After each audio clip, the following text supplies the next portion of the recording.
Hello, welcome to Varn Vlog, and today I'm here with Amogh Sahu, candidate. You candidate yet? I'm a candidate, yeah. Yep. All right, you've set for comps. For a PhD and something useless. No, and philosophy, history of philosophy, critical theory. Which thing is it? I think it's philosophy now, straight up. All right. And today we're talking about. This is more playing off the theme of our last uh, reflection on the left in the 10 years since we started. Although today I'm going to be focusing more on the contemporaneous moment, I think. Um, we might even talk about the nature of war and how people are misunderstanding some of the things I'm saying about that because it's going to be relevant. But there's lots of things we can talk about. DSA running out of money. Yeah. Uh, We talked about that a bit last time. well, I didn't realize the strategic limitation as thoroughly until I actually looked at the recent Letter of Bureau labor statistic numbers and realized that all the union concentration and density are all in New York, California, and Hawaii. Two of those states are DSA strongholds, which means if people think that the DSA is getting out of being limited to New York and California by using its labor strategy, they are fundamentally incorrect. Because that's where there's the most labor union density, both public and private sector. And on top of that, it is where 17%, the New York and California together make up approximately 17% of the workforce. Those states make up an even larger percentage of wealth holdings, though. So it actually fits the stupid fucking David Brooks pattern of like socialist or where the downwardly mobile middle class emerge in light of the uber rich, and that they tend to be concentrated a la Benjamin Studebaker in the same areas as centrist Democrats. So their political importance is nullified. But it led me to a couple other things. I started looking up, okay, so why is the DSA losing money, but other sectarian organizations on the left, which are a lot smaller and still manage to do more media, which is, more media outreach, which is expensive. And I noticed a disturbing trend, and that is many of the sectarian left organizations, whether they be Trotskyist or Marxist Leninist, or in the case of the PSL and the WWP both. The PSL are Maoists, aren't they? They're Marcyites. They're I see. Marcyites turned Dingus Maoist. I see. So they are a split from the WWP. They did not denounce the WWP. They see they see the split as coming from something other than politics. The WWP has massively declined because its most vocal leader has, been Caleb Maupin and on all that communism stuff. I mean, he's been out of the WWP for almost a decade now, but he was the last major figure they had. But if you look at a lot of these sectarian organizations and you start asking where they get their money from, I mean, there's the conspiratorial stuff around Sigmund Roy, which he was, through People's Forum getting money via Goldman Sachs into People's Forum and indirectly to things like the PSL. This led to a backlash in India where a lot of people receiving Sigmund Roy money are actually rounded up by the government for being potential foreign agents. But that doesn't explain a lot of it. And then I actually was like, well, maybe we don't need a conspiracy theory to explain it. Let's look at their key national figures and look up their publicly stated income, because a lot of these people have ran for office, so they have to disclose. and I found like 6 or 7 millionaires. Yeah. Like, and even a lot of the left academics, they're some of the highest paid academics in America. Yeah. Which is an interesting phenomenon. So while the DSA might have Bhaskar Sankara, and TYT and Sam Cedar are independently wealthy, a lot of these sectarian organizations have stayed around because they're probably taking percentage dues of millionaires' uh, uh, personal income. Yeah. Which is why it doesn't matter that they don't have membership of above 3,000, probably Yeah. maybe 5,000. We don't know because they also Yeah. don't disclose all that. Yeah. I mean, the problem with this whole discussion is that no one ever tells you what the right kind of membership base and the right kind of funding sources are supposed to be, except there's this like vague sense that it has to be the bottom 10% or something. But like, you need to have some, like what's the sort of good case here, right? Like, Even the what are, Bolsheviks had both German Kaiserreich money and stolen gold and a millionaire. right? So, um, I, however, I will say you do not want your central committee to be, as a Marxist organization, to be predominantly millionaires, No, because I'm that's with I'm with you. one thing I've actually noticed is a lot of the people who are the forward facing uh, of these organizations are also in their leadership in their central committee, and they are independently wealthy, which is just kind of wild. And they're not independently wealthy from being leftists either. Um, but when people go, there's no money on the left, they're just wrong. There's plenty, yeah, and Um, it gets spent on all kinds of random stuff. I mean, part of the problem is, okay, great. How much money do you want, and what would you do with it? Is the question to ask those people, and watch them give you very detailed and helpful answers. well, I mean, the thing is, though, picking the PSL is a different thing. Let's take this side by side. That's a good money for running a media campaign that can make it look like you have a lot of influence on social media. Right. You can invest even in. I'm not saying anyone's doing that, but you can invest in bots to get your numbers up artificially, so that you can then get them up organically. Thus, gaming the system. You can do that with Patreon too. Right. You can backdoor investors and foreign influence that way as well. Yeah. It's a very opaque money apparatus. This is one of the reasons. And if you think I'm talking crap about these sectarian organizations, I think most sectarian organizations are actually very poor. Yeah. No. But if they can field a candidate, even in a front group, they have to have a war chest of millions of dollars. They have to. Like, Yeah. there's, even assuming that, let's say, Gloria La Riva only spent like $40K on her candidacy, Yeah. which I highly doubt. All right. Mm. The Robert Kennedy Jr. people estimate that it takes about $5 million to get your name on every ballot in the country, independently of a party. And the PSL have done that year after year since when? 2000 at least, earlier, right? No, they've only been around. They were part of the WWP before that. Gotcha. They've done it since 2004. Right. But the other thing is they run candidates with the Peace of Freedom Party in Indiana and California. Significant candidates. They actually probably run more. They are probably almost as big at the local level in some ways in California as the DSA is, because the Peace and Freedom Party has been around since the 60s, at least. Right. I mean, it's a new left holder over in this iteration of it.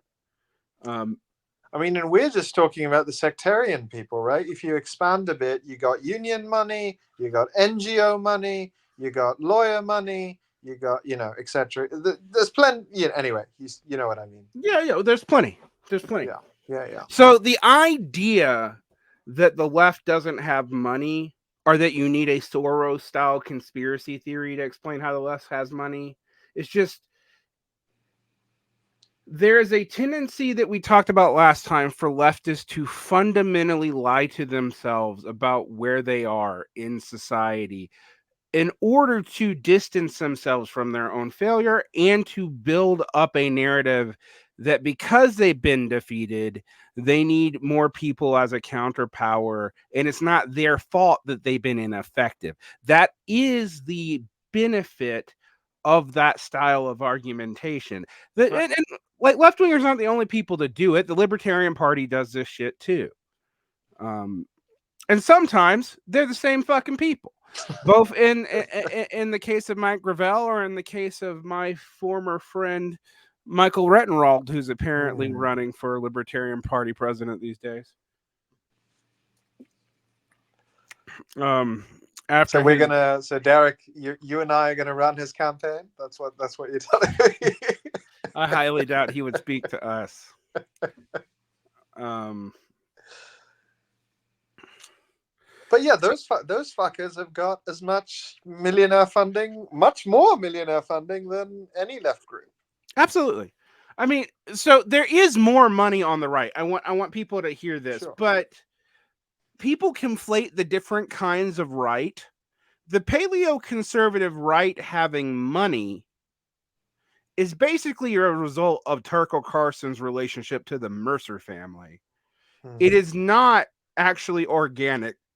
And also not as much. They don't have as much as the libertarians. It's like, yes, there's Claremont and there's the Intercollegiate Studies Institute. There's First Things, but it's not that big, frankly. Anyway.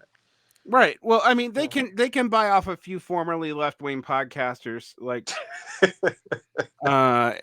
from Brooklyn who've gotten all conservative in their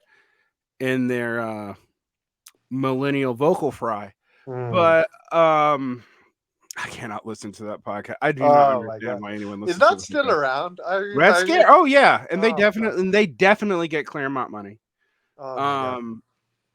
But it's nothing compared to Coke money, right? Or any of that. Now, sometimes these power players overlap.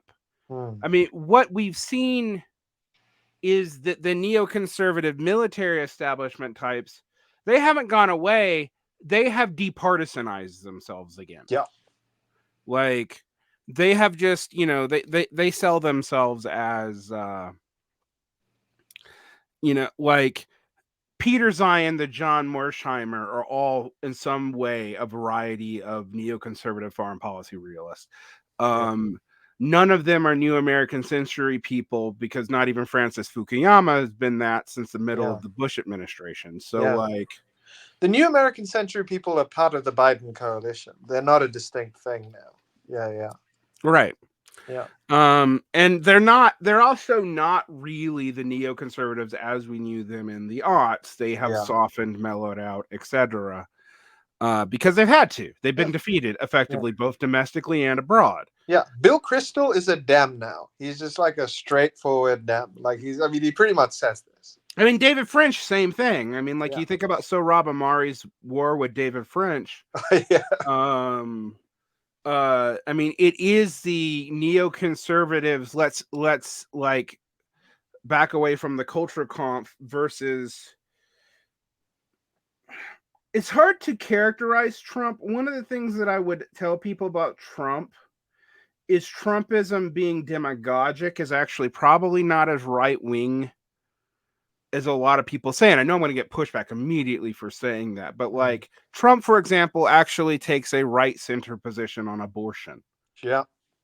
Trump does not believe in bullshit like the gold standard, or even though that is in the Project 2025, but it's not something he believes in at all.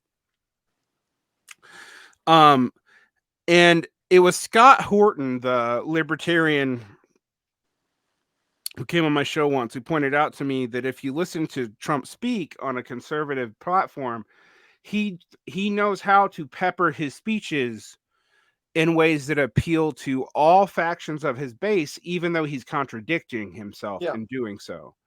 I mean, So you he's the head of a coalition, right? Like, this is right. the thing. I mean, did you see David Stockman? I was at there was a book launch the other day. David Stockman, the Reagan budget director, had this book out, Trump's War on American Capitalism, and reason we're hosting him, you know? So it's like he's the head of a coalition, and the libertarians are not all fans. In fact, most of them are, big No. faction of them aren't fans. Well, I mean, and let's also be honest. If you were a libertarian, you were having your heyday during the Obama administration, and now that that's gone, you're basically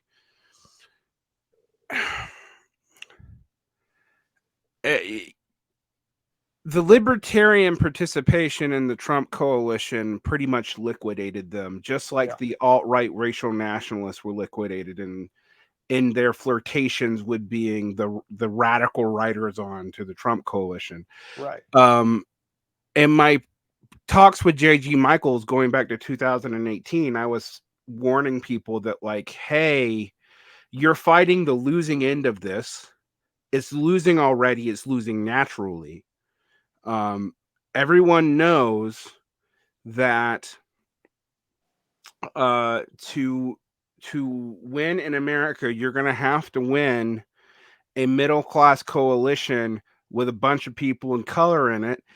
Even Sam Francis realized that in the fucking 90s. Yeah, Um, and he got kicked out by William Buckley for being too racist. So like this has been known. The alt-right white nationalists were basically an online phenomenon, and the moment they manifested and everyone saw how big they were, it was clear that the counter protests were much larger. Um, People, however, wasted their energy on fighting that as a reason to be sucked into the Biden campaign ultimately. Um, Instead of seeing that the real threat was national conservatism, which spoke a different game, picked up on some of the same talking points, but did not limit itself to a rump of declining white people. yeah, Like, and so that's a very different thing to fight. Similarly, when people think they're fighting Christian nationalists now, they are. Part of the reason why Christian nationalists are obvious, though, is because it's not the fucking generic assumption of the country, right? In the 80s, when I was a kid, soft Christian nationalism was basically assumed. And the moment it wasn't assumed, you had Pat Robertson running for president. yeah. And this has been forgotten. So, yes, they're a small part of a dying coalition. But the trends that you and I don't know if you predicted this, but I predicted that the Democrats' assumption, and you want to talk about having your cake and eating it too. Like, yes, the Great Replacement was a conspiracy theory, but it was a conspiracy theory, as we said before, born out of Democratic rhetoric from 2008 to 2000 and basically 16, which was that the racial demographics of the country was going to settle the political demographics of the country, and the Yeah. Democrats were basically going to be in charge forever. Yeah. And I just remember going, that's not like Asian and Latin voters being on the side of the Democrats is a post 2006 phenomenon, actually. And so yes, yes, my Zoomer kids, it's all of your lifetime, but not all of anyone else's. Um, I mean, it was the demographic thing. It is a real problem for the Republicans, but it's one they're trying to solve. This was the mistake that, like, yes, there's this sort of, I don't know exactly how to put it. There are all these demographic changes, and like there's deaths of despair and all this kind of stuff, and like, but that just means the composition of the Republican coalition is changing and not its size. Um, right. yeah. Well, Um, here's a poll that blew my mind. Mm, Listening to 538 to get a feel for what the normies are talking about. mm, It seems like Zoomers um, who have come of age under the Biden presidency are much, much less likely to be Democrats than Zoomers 4 years ago or than any cohort of millennials. mm. The predictor there is the regional popularity of a president predicts what party you're likely to enter at adulthood, and that barring a change in situation, and there's a big asterisk because there's always changes in situation, right? That's actually fairly predictive. So as long as conditions remain roughly what they are when you become 18, that's where you're probably going to stay until maybe your 50s or 60s. You might have a Yeah. shift. But yeah, I mean, we don't want to. We don't want to just flip the Democratic story on its head. You know, the Republicans haven't got it inevitably made either. You know? No. Yeah. Well, the other thing about this is no one can predict what the voter makeup of these 19 to 24-year-olds are going to be. My thing is, I predict it's going to be like that there's two trends that are changing. One, less and less young people are going to college. Mm-hmm. Two, both presidents are effectively hyper unpopular. But also, and unlike in the 90s and aughts, everybody, it's just like with unions, actually. Everybody says we need a third party in America, but the percentage willing to vote for them are lower than historical norms. Yeah. So for all that people think that they can get around this situation, and the uncommitted campaign, from Michigan and the DSA, I think more or less formally endorsed, that didn't end up mattering. Yeah. So, Biden's going to lose. Now, from the communist perspective, Amogh, I don't think we should give a shit. But I think I'm the minority in just saying, like, not even like, why not Trump, or like, I'm like, we just shouldn't care about this whatsoever. It might make our conditions less favorable under Trump. It might not. Also, conditions for the left in the short term and conditions for the left in the long term could be radically different, as illustrated by all the left populist movements of the last 15 years, where it looks like short term we had a left ascendancy, and in the long term, in most of those places, the left did ultimately completely collapse. Yeah. The United States is actually late on that game. Yeah. No, we're stuck.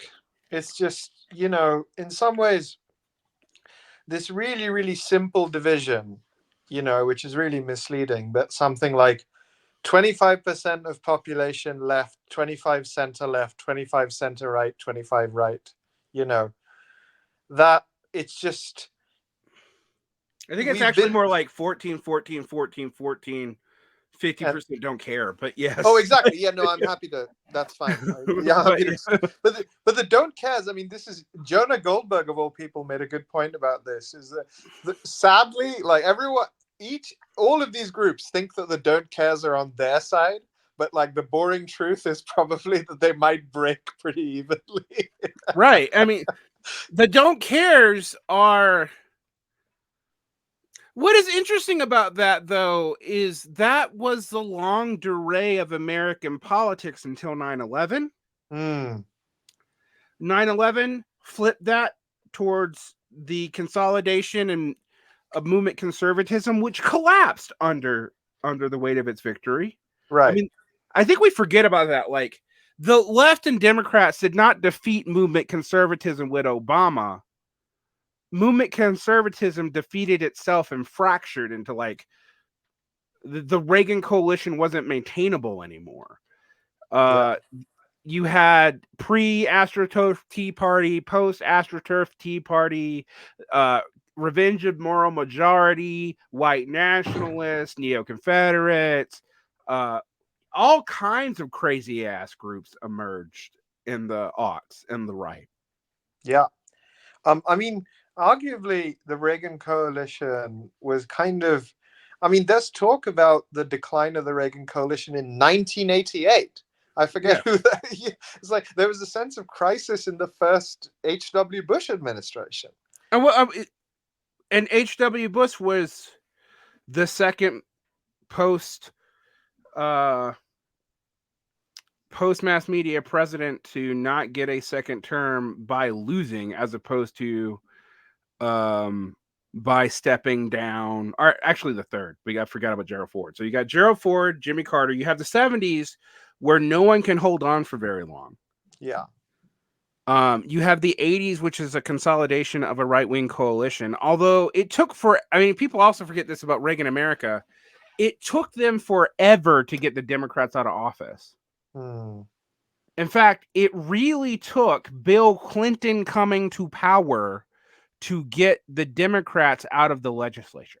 Yeah. Well, this is the thing. For whenever people talk about Reagan's big deficits and so on, everyone's like, well, the Democrats had both houses, House and Senate, and they had till the early 90s, right? I think probably, yeah. Yeah. I mean, the problems of the Obama administration were actually the problems of the first Clinton administration too, except the Obama administration came in on what was truly and likely will not happen again Hmm. for a long time, a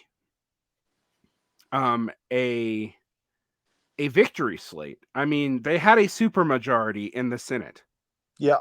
They had um they had a tie in SCOTUS. They actually at the time had pretty good holds on certain districts of the federal judiciary as a whole. Hmm. They what they had a lot more governors too. The opposition to them, like the opposition to Clinton, actually swooped out tons of Democrats on the state level, particularly after they gave up the Howard Dean strategy, Yeah. etc. Now, And the I Bush administration, this is the thing we should mention, because the big exception to this, it looks like the Bush administration, but the Bush administration and the House Republicans, they didn't have a domestic mandate to do very much.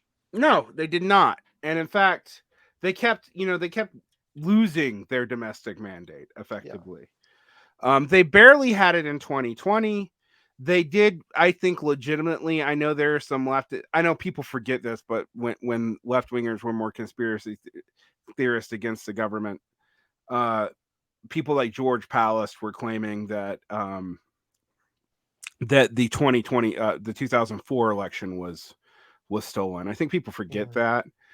I mm, mean, and like people like Matt Taibbi and stuff remind people of it when they talk about the Trump conspiracy theories. I do think that the right has a tendency for more vulgar conspiracism than the American center left, but mm, they have both become largely conspiratorial, and I think there have been tendencies for this going all the way back to Nixon. mm, Um, Center consensus in America.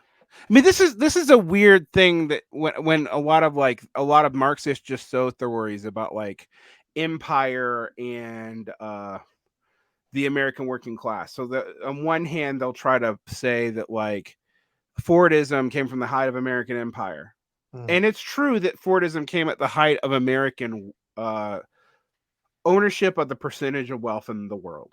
mm, That's true. mm. Um, I think George McKinnon puts that at like 60% of the world's wealth was in the United States, just because the rest of it had been destroyed in World War II. Yeah. Um, but the weird problem with that is that people then talk about how neoliberalism emerges out of the crisis of profits, which is true, but then they think that somehow equals a weakness of American empire. But the Mm, height of American empire is the 90s. yeah. Like, and in fact, the American empire of the assumption of the head of the Anglo establishment world was actually a fairly modest imperial project. Yeah. I mean, well, exactly. I mean, the problem with empire talk is that post World War II, in effect, you have, you know, domestic elites who are very happy to outsource like the responsibility for like, you know, keeping domestic class conflict down to Americans. And, uh, you have the Americans get lightweight empire. They don't actually have to govern anywhere, and domestic elites get in a bunch of Latin American countries, all over Europe. They get military force and economic power for free, or Well, I not, mean, very low cost. Yeah. and they do it at a different way. So what like Paul Maddock points this out, the United States builds up its own initial competition, Hmm. which is interesting. What is the thing that caused us the first crisis of U.S. capital in the late 60s? It's actually the Germans and the Japanese. Yeah. Who built them up? Wait, and I'm American. not, yeah. And why did they do it? Well, they didn't do it out of the kindness of their heart. It was Sure. a Keynesian imperial project, like what Paul Maddock calls the Keynesian International. Yeah. What someone like Danny Besner calls the beginning of the transatlantic superstate, which I think people like when people say, "Oh, well, these countries are just shills for the U.S. empire." I think people forget that was a rational thing for these countries to do. Yeah. Um, and they weren't forced to, like, um. Now in Latin America, it led to corrupt elites, helping the U.S. with what became basically agricultural and mineral extraction regimes, which were nowhere near as generous. Yeah. So then you just have the CIA train your Contras for you, and your anti-communist forces. But also, you don't bring the benefits of the Keynesian International South, and Paul Maddock predicted that too. And he said it's just because it would be too expensive to do. It wasn't that no one would have thought about it. It's just that the infrastructure buildup, while it would help the U.S. in the beginning, would require so much state investment and support, the state probably wasn't willing to do it. Ironically, the American empire probably could now, but Yeah. has no interest in doing so. So it is what it is. Um, this also, at least when people like talk about, like I was talking about the decline of the poverty draft, and people are like, well, the United States military is desperate, and I'm like, well, that's true, because the unfortunate reality is the U.S. military thinks in decades. Most of the U.S. public thinks in 2-year cycles. Hmm. Like, but decades is still a short-term project when you're talking about developmentalism. Like, so if you have if you have drones reducing the need for the U.S. to have manpower, I want people. Somebody came back to me. It's like, well, doesn't the Russia-Ukraine war disprove that? And I'm like, well, the Russia-Ukraine war is a different kind of fighting than what the U.S. has gone into in the last since Korea, and Yeah. that's actually contesting territory where you actually have to hold it. Yeah. Um, and And they don't that's want to do that. The one time they tried to do that, or I mean, since this, like, they tried to do that in Vietnam, and they tried to do that in to some extent in Cambodia and Laos, and it backfired massively, and they don't want to right. do that again. Well, that led to the thing of fourth generation war studies, which also, by the way, means that people over predict the performance of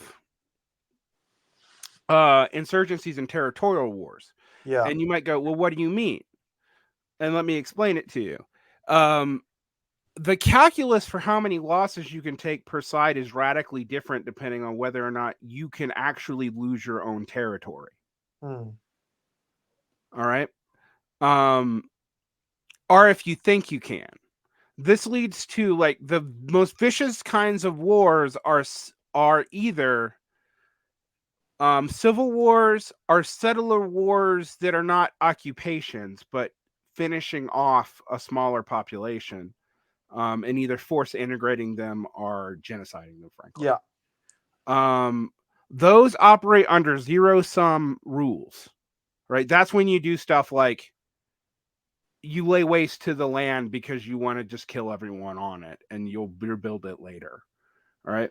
That requires 19th century style fighting techniques. All right. It still does to this day. We see this in Russia and Ukraine, where the return to needs like basic artillery and artillery production gives Russia an advantage, and just Clausewitzian troop movements. But that doesn't affect the US at all, because the US would have to want that kind of territory claim to want that kind of military. So yes, if the US decided to invade Canada or Mexico, or if I don't know, Mexico decided it wanted Texas back or something, then you would need 19th century style warfare strategies. When you're fighting a counterinsurgency, the only way to really win is to turn the general population against the counterinsurgency. That is the hearts and minds stuff, and it's very, very, very hard to do if you're an occupier. Yeah. So the counterinsurgency has an advantage. But the way you break a counterinsurgency, I think we're seeing in Gaza, is decimation, if not genocide. Which is why you're seeing a return to early 20th century percentage of population casualties and these things that amount to actual territorial wars. Yeah. The US doesn't have to worry about that, knock on wood, for now. And neither Russia nor China would want US territory. They realize that they would not be able to probably hold it. Yeah. I think these two things are just two sides of the same coin, though. That in general, there is no appetite for these big 20th century style clashes, except when it is made necessary and like drives both sides to extinction by like the geopolitical conditions, right? Either in Eastern Europe, right? I think you were partly thinking of the Bosnia and Milosevic and all that stuff, but also in Gaza. Yeah, right. And although the equation gets very different in the Yugoslav wars, the moment America steps in, because they don't need to rule that territory. Yeah, exactly. That's the difference. Yeah, but in the background, if we take all of the sort of successful example, a bunch of the cases for counterinsurgency or the bunch of case studies, like what you see again and again is, large occupying powers not exactly losing, but not having either the economic or the military strength to carry on. And then, insurgents declaring victory. So Soviets in Afghanistan. Right. Which is why Ukraine is both interesting and different. Like, as long as Russia limits itself to capturing and securing the areas of Ukraine that were part of the quote separatist republics, there's probably enough of a population that's in support of them that they do not have to worry about a massive insurgency. Yeah. That radically changes once they leave that area, and I don't think they want to. I mean, but that would actually, they would just roll right over the official Ukrainian army, but then you would be dealing with a guerrilla total war insurgency in the West, right? Which Putin's not dumb, and I shouldn't say that. We say David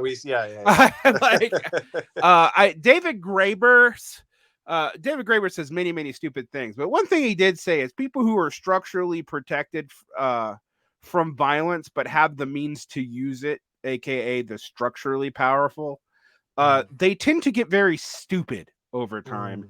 And that's clear in like the American political leader class and the non-fighting units of the US Army. you can definitely see that. When you see the actual fighting units of the U.S. Army and people who still have to work with them, you see less erosion of skill. So I don't Yeah. want to say that like violence makes you stupid. It doesn't. And power makes you stupid. It doesn't. Um, but power removed from skin in the game does really seem to make you stupid. Yeah. And that's the problem with all these Bonapartist moves that people are having today.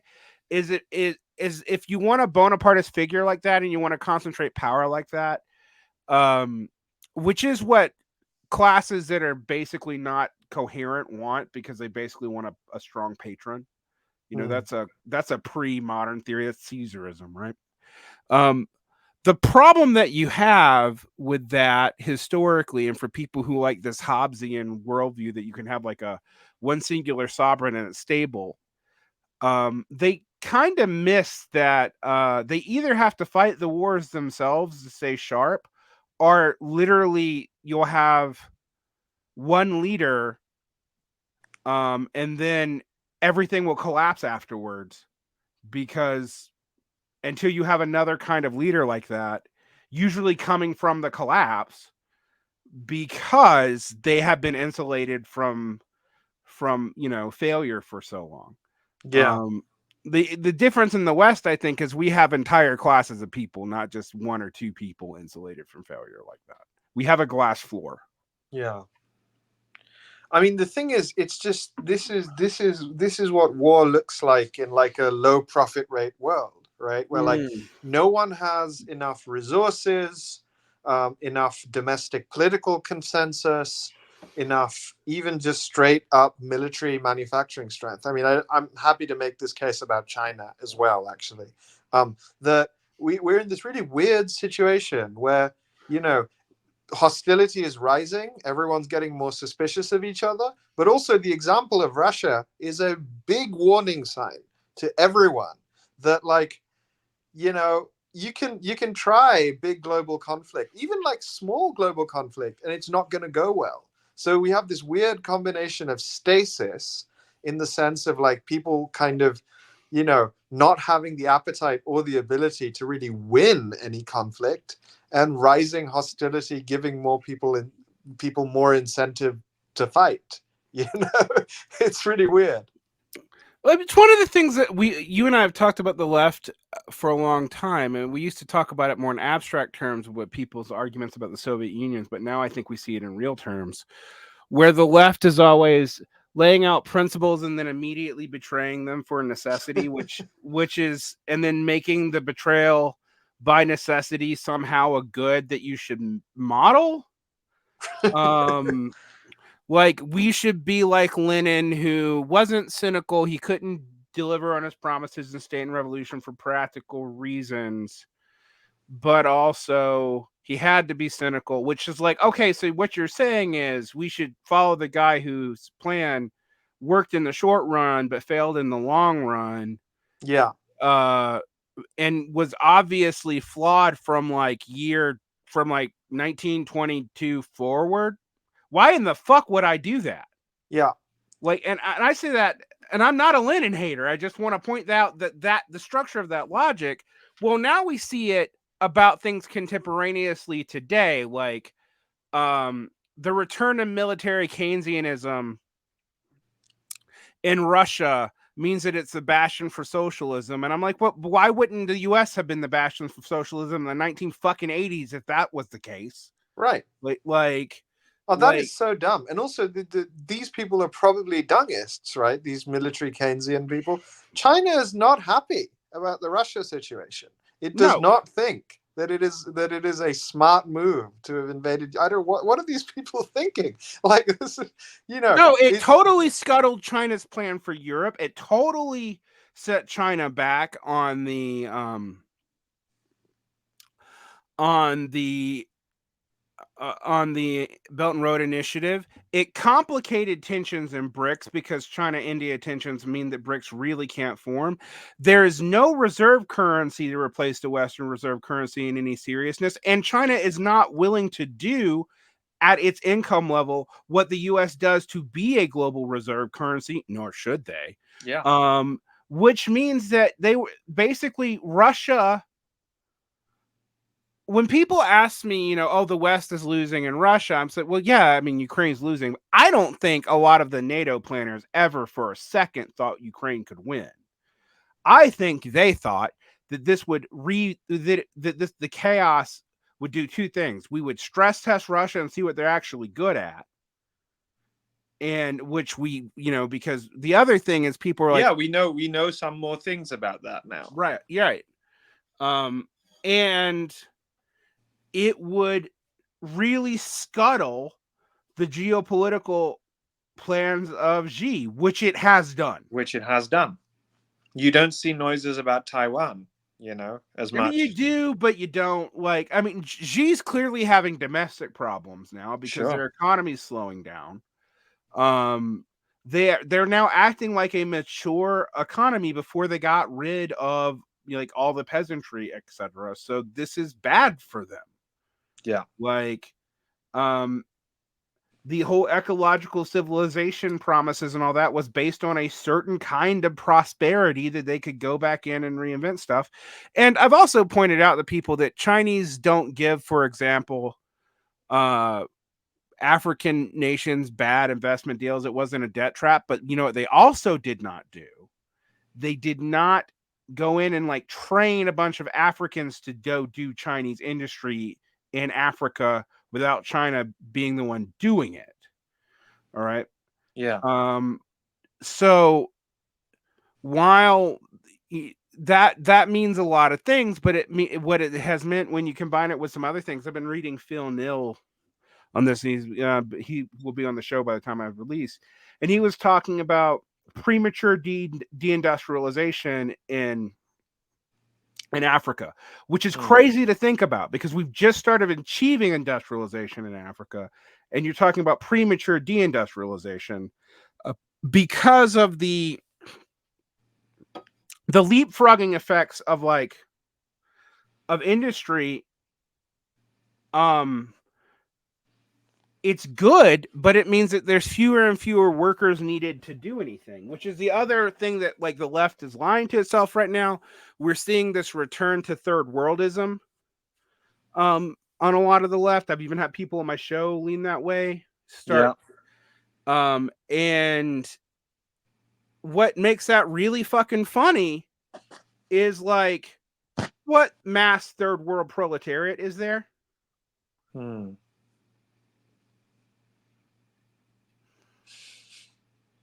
And where are they? Where why haven't they come to save the day? Right. Well, and there's also no mass peasantry anymore either, except in places like India and the Philippines. Right. So, and we're mostly unorganized and definitely not obviously left, Right. which leads you to this whole like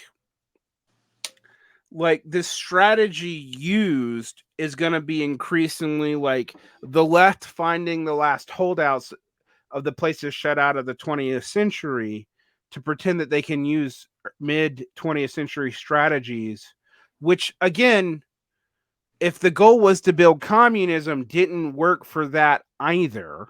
Yeah. So, where does that leave you? And I guess people keep on asking us like, why am I still a left winger? Why am I still a Marxist? For me, it's about the fact that I don't see an answer to the power problems of capitalism. I just don't. Yeah. Like I don't see it coming domestically. I do think declining rates of profits are real. I do think that they're basically. I don't necessarily agree with Marxist theory of why they exist, but I do think that they're real and they're partly anthropic. I do think that like the classical workers movement, as we understand it, is endangered by the structure of the social of the service sector, and a whole lot of what's coming out.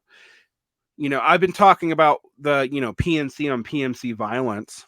Yeah. Right. But let's talk about that for a second, because a lot of the people who talk the most about the PMC are the PMC, but it's also because they want to posit this mass industrial, specifically industrial working class, Mm. or a mass working class that's not industrial but can act like an industrial working class. It's like the Yeah. friend Ben Yeah. Burgess. Yeah. That's his proxy. He knows that the industrial working class is small. He just thinks that everybody else would operate that way. Yeah. And I'm like, no, there's no reason to assume that. Like, and there's no reason to assume that these leaders you create in the labor movement are not going to get co-opted again. And when you celebrate like rebellion in France and in Britain, you're actually celebrating people who are losing at a mass scale. Like, and when you think you can answer this with national sovereignty, which is what a lot of the left is doing right now, you're using something that in some ways seems very relevant because everybody is going towards national sovereignty right now, and Mm. people think we're decoupling. On the other hand, there's no one who has a large enough internal market to completely float themselves. Although if there is a place, it's India and China. Yeah. Like, so I don't know where people think all this is going to go. So, okay, that's my thoughts on where we are contemporaneously. I hadn't even gotten into everything I wanted to get into, but Mm. like the harm reduction logics failed from the kind of center radical liberals. I guess calling them center radical liberals doesn't make sense, but people who would like vote centrist but do so off of like radical moral concerns, protection of trans people and immigrants and whatnot. Well, I hate to tell you that on a state level, all that got worse under Biden than it did under Trump. Like, it's something I've been monitoring. So you can't even make that argument anymore. Like the we just don't know because the state and federal calculus changes when Republicans are in power. I don't know that it's going to get better under a Republican either. It's hard to predict. Yeah. The I mean, only the country in that sense is less centralized than that harm reduction logic suggests. You know, it's right. just like we keep talking about the concentration of power in the presidency and Trump's executive orders and all that stuff. And like, I think all that just ignores. I mean, firstly, like Congress being deadlocked does not mean Congress has no power, is the first thing to say. The other thing I would say is the concentration of the power in the executive, however, seems to have been, we miss how much power we put in state executives. There you go. Governors.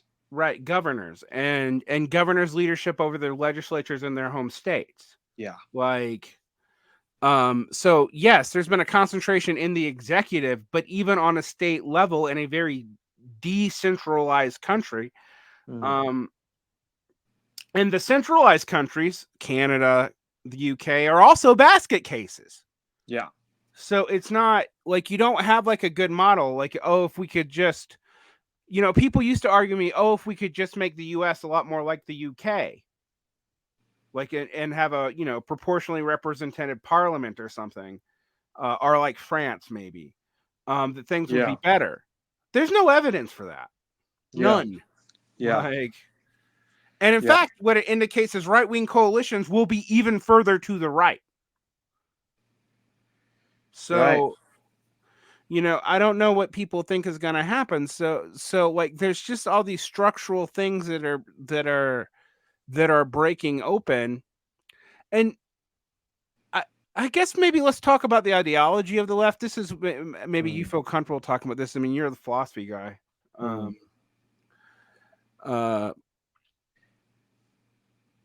But what do you think?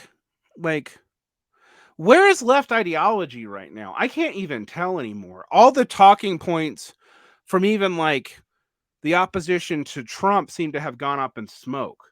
Yeah. Like, I don't hear anything about police abolition anymore. I don't hear anything about, I don't even hear much. I mean, the kids in cages stuff is like the anti-war stuff in the aughts. It was sincere as long as it was in opposition. The moment you have a Democrat in power, everyone loses steam for it. The people who are still trying to maintain that, and there are plenty of activists who are left wing. You don't hear about them anymore because no one's giving them any fucking money. Yeah.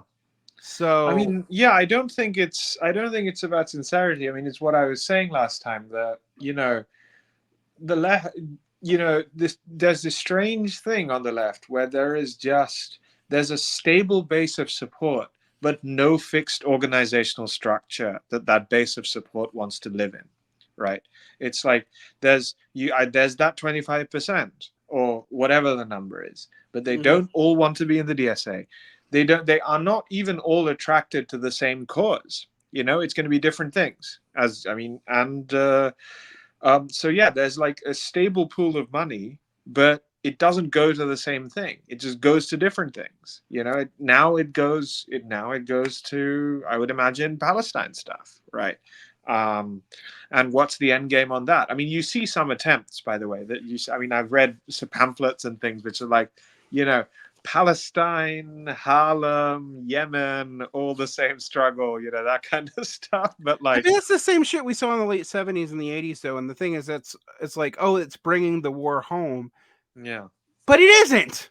yeah, Like for one, that underestimates the horror of what Palestine is, or sure, Yemen, for that matter. yeah. Um, we are in a weirdly other stage, and this one's technological, of specialized military equipment becoming increasingly democratized, but no one really knows what to do with that. Liberals can't even develop a consistent fucking way of discussing that, Hmm. because they're also pushing fear of gun violence and stuff constantly, which in the United States, yes, the baseline murder rate in the United States is like 5 times what it is in Europe. Um, but it's also like 20 times less than what it is in an urban area in the developing world.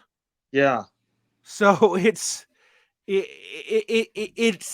hard to even, to put it in perspective. For example,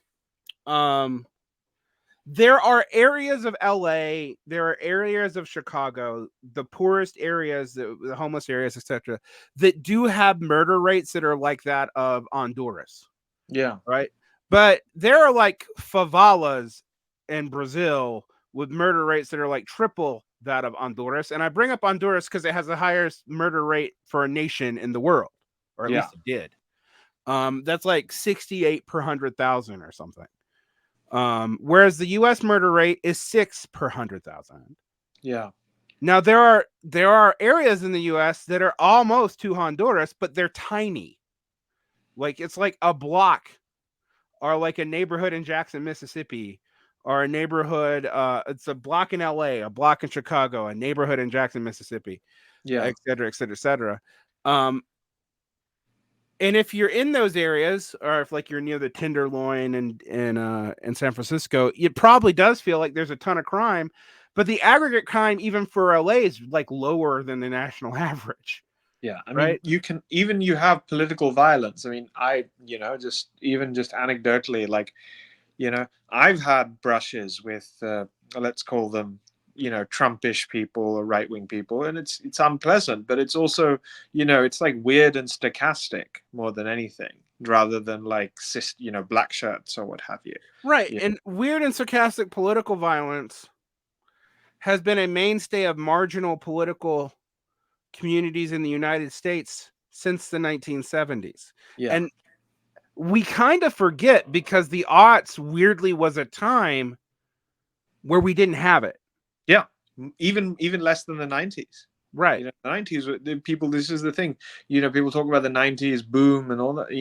There's Oklahoma City, there's Waco, there's, anyway, yeah, Yeah, no, there's a ton of political violence.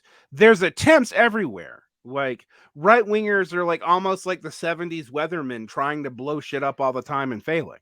yeah, Um uh you know, and yes, the height of left-wing terrorism is basically the early 70s in the United States.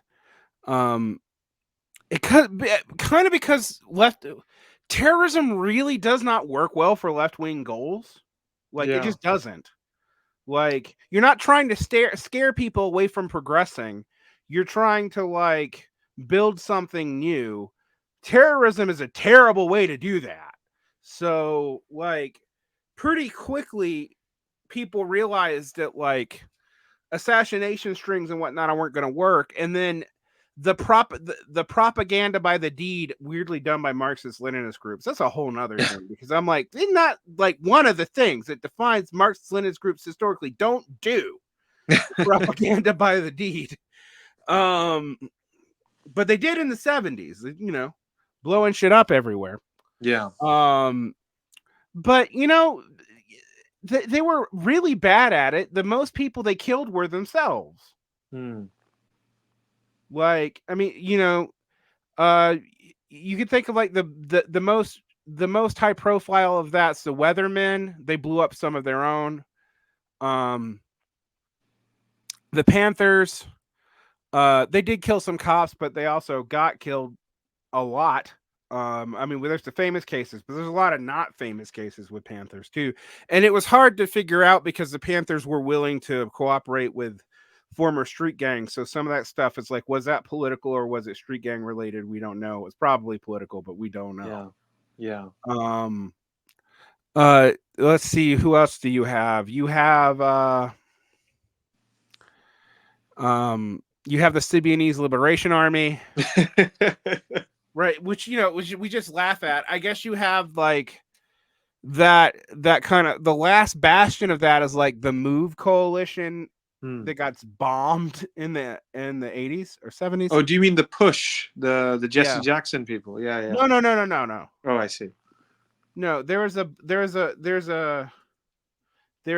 house that was bombed in Chicago. Like bombed by the state. Oh, I see. Because they were domestic terrorists. Yeah. Yeah. Oh, it was Philadelphia. It was Philadelphia. It was the Philadelphia. It was the Move. It was the Philadelphia Move bombing in '85. But it was basically one of those last like quasi-Maoist New Left groups, and the police called the bombs on them. They got airdropped. So that was '85. So that's late. So I mean, I bring all that stuff up because it just seems to me like there was all this liberal talk of, I mean, people forget it, but I guess Jeff Charlotte's the only person doing it now. Although Jeff Charlotte's admittedly the least stupid argument for it, even though I still don't buy his argument. Because his argument is basically, what do you do if you have one rogue commander in the military who's a Trumpist and there's a contested election? Right. Like, then you really could have something like a very small scale civil war. I admit that that's a possibility. It doesn't seem to be. It's not on my. Honestly, the military coupping a president seems actually higher on my possibility than that. But that is a possibility. I mean, if you talk to the Trumpists, they think it's already happened, right? Because Milley didn't right. play ball. Yeah. Right. Well, I mean, Milley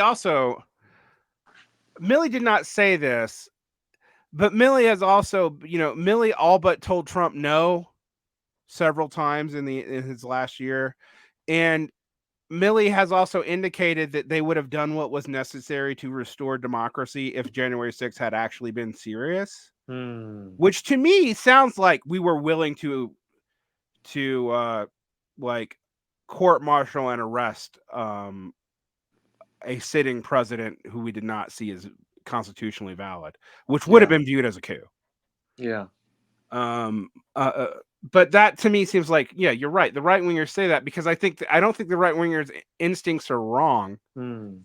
We also must remember that while the United States military has the lowest approval rating it's had since we kept up with approval ratings, it's still the only institution in the United States at all that has an above 50% approval rating. So, like, they would probably get away with shit if they wanted to. So that's been my response to all the liberal like Civil War talk, but they've all dropped that too. And what's interesting is they're not reviving it in this election even though they know that was something like 70% of Republicans now believe that the election was stolen. Yeah.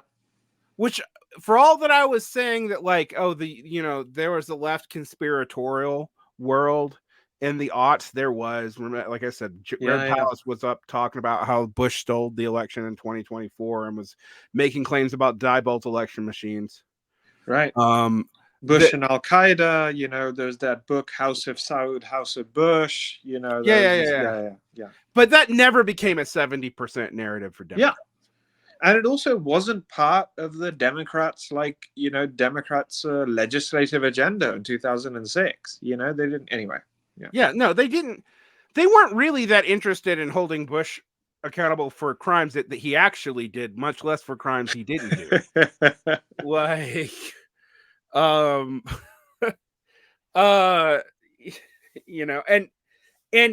during the Trump administration, Bush's image was basically laundered by liberals. Yeah. Which I still find that to be morally grotesque. Sure. Someone used to tell me that, like, well, but what about, you used to be able to say that Bush killed more people, but what about COVID? And I was like, well, if I count COVID deaths by the president that was overseeing them, Biden, anyway. Biden actually looks the worst. Yeah. So I don't know if you want to go there. Yeah, I mean, no. It's a longer conversation, but it's the thing is, it's as with a bunch of the stuff we're talking about, like, we're seeing kind of some objective markers of crisis. We're seeing some lights flash really brightly, but also there's no appetite to do anything about it. I say this is the same thing as with China. It's like, there's more hostility. People are less and less satisfied. The state is less and less legitimate. But objectively, there is no appetite. People vote with their feet for the status quo. Yeah, and I think we need to also ask ourselves a couple of questions. Like, stuff is bad in the United States in the way that was bad in the 70s. Yeah. Even people as smart as Freddie DeBoer have been defending Biden on his economic crisis because our GDP growth rates have been good. But I've been like, dude, have you seen what the average household spending looks like right now? Yeah.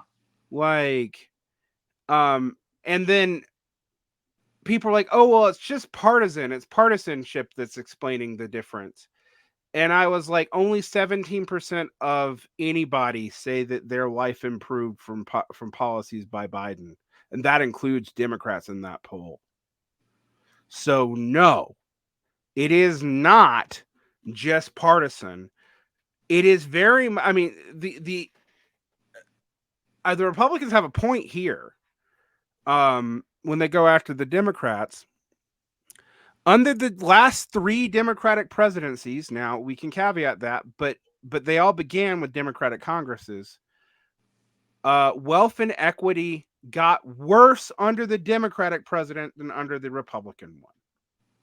That's true in Clinton's administration and Obama's administration and now in Biden's. It is true. Yeah. Which is also why the argument that people try to resurrect, although unsuccessfully, that these are just people voting against their interests, doesn't work. And it also doesn't work now that the people doing it are not just white. People are a lot less to say this about, like, black men not identifying with the Democratic Party anymore.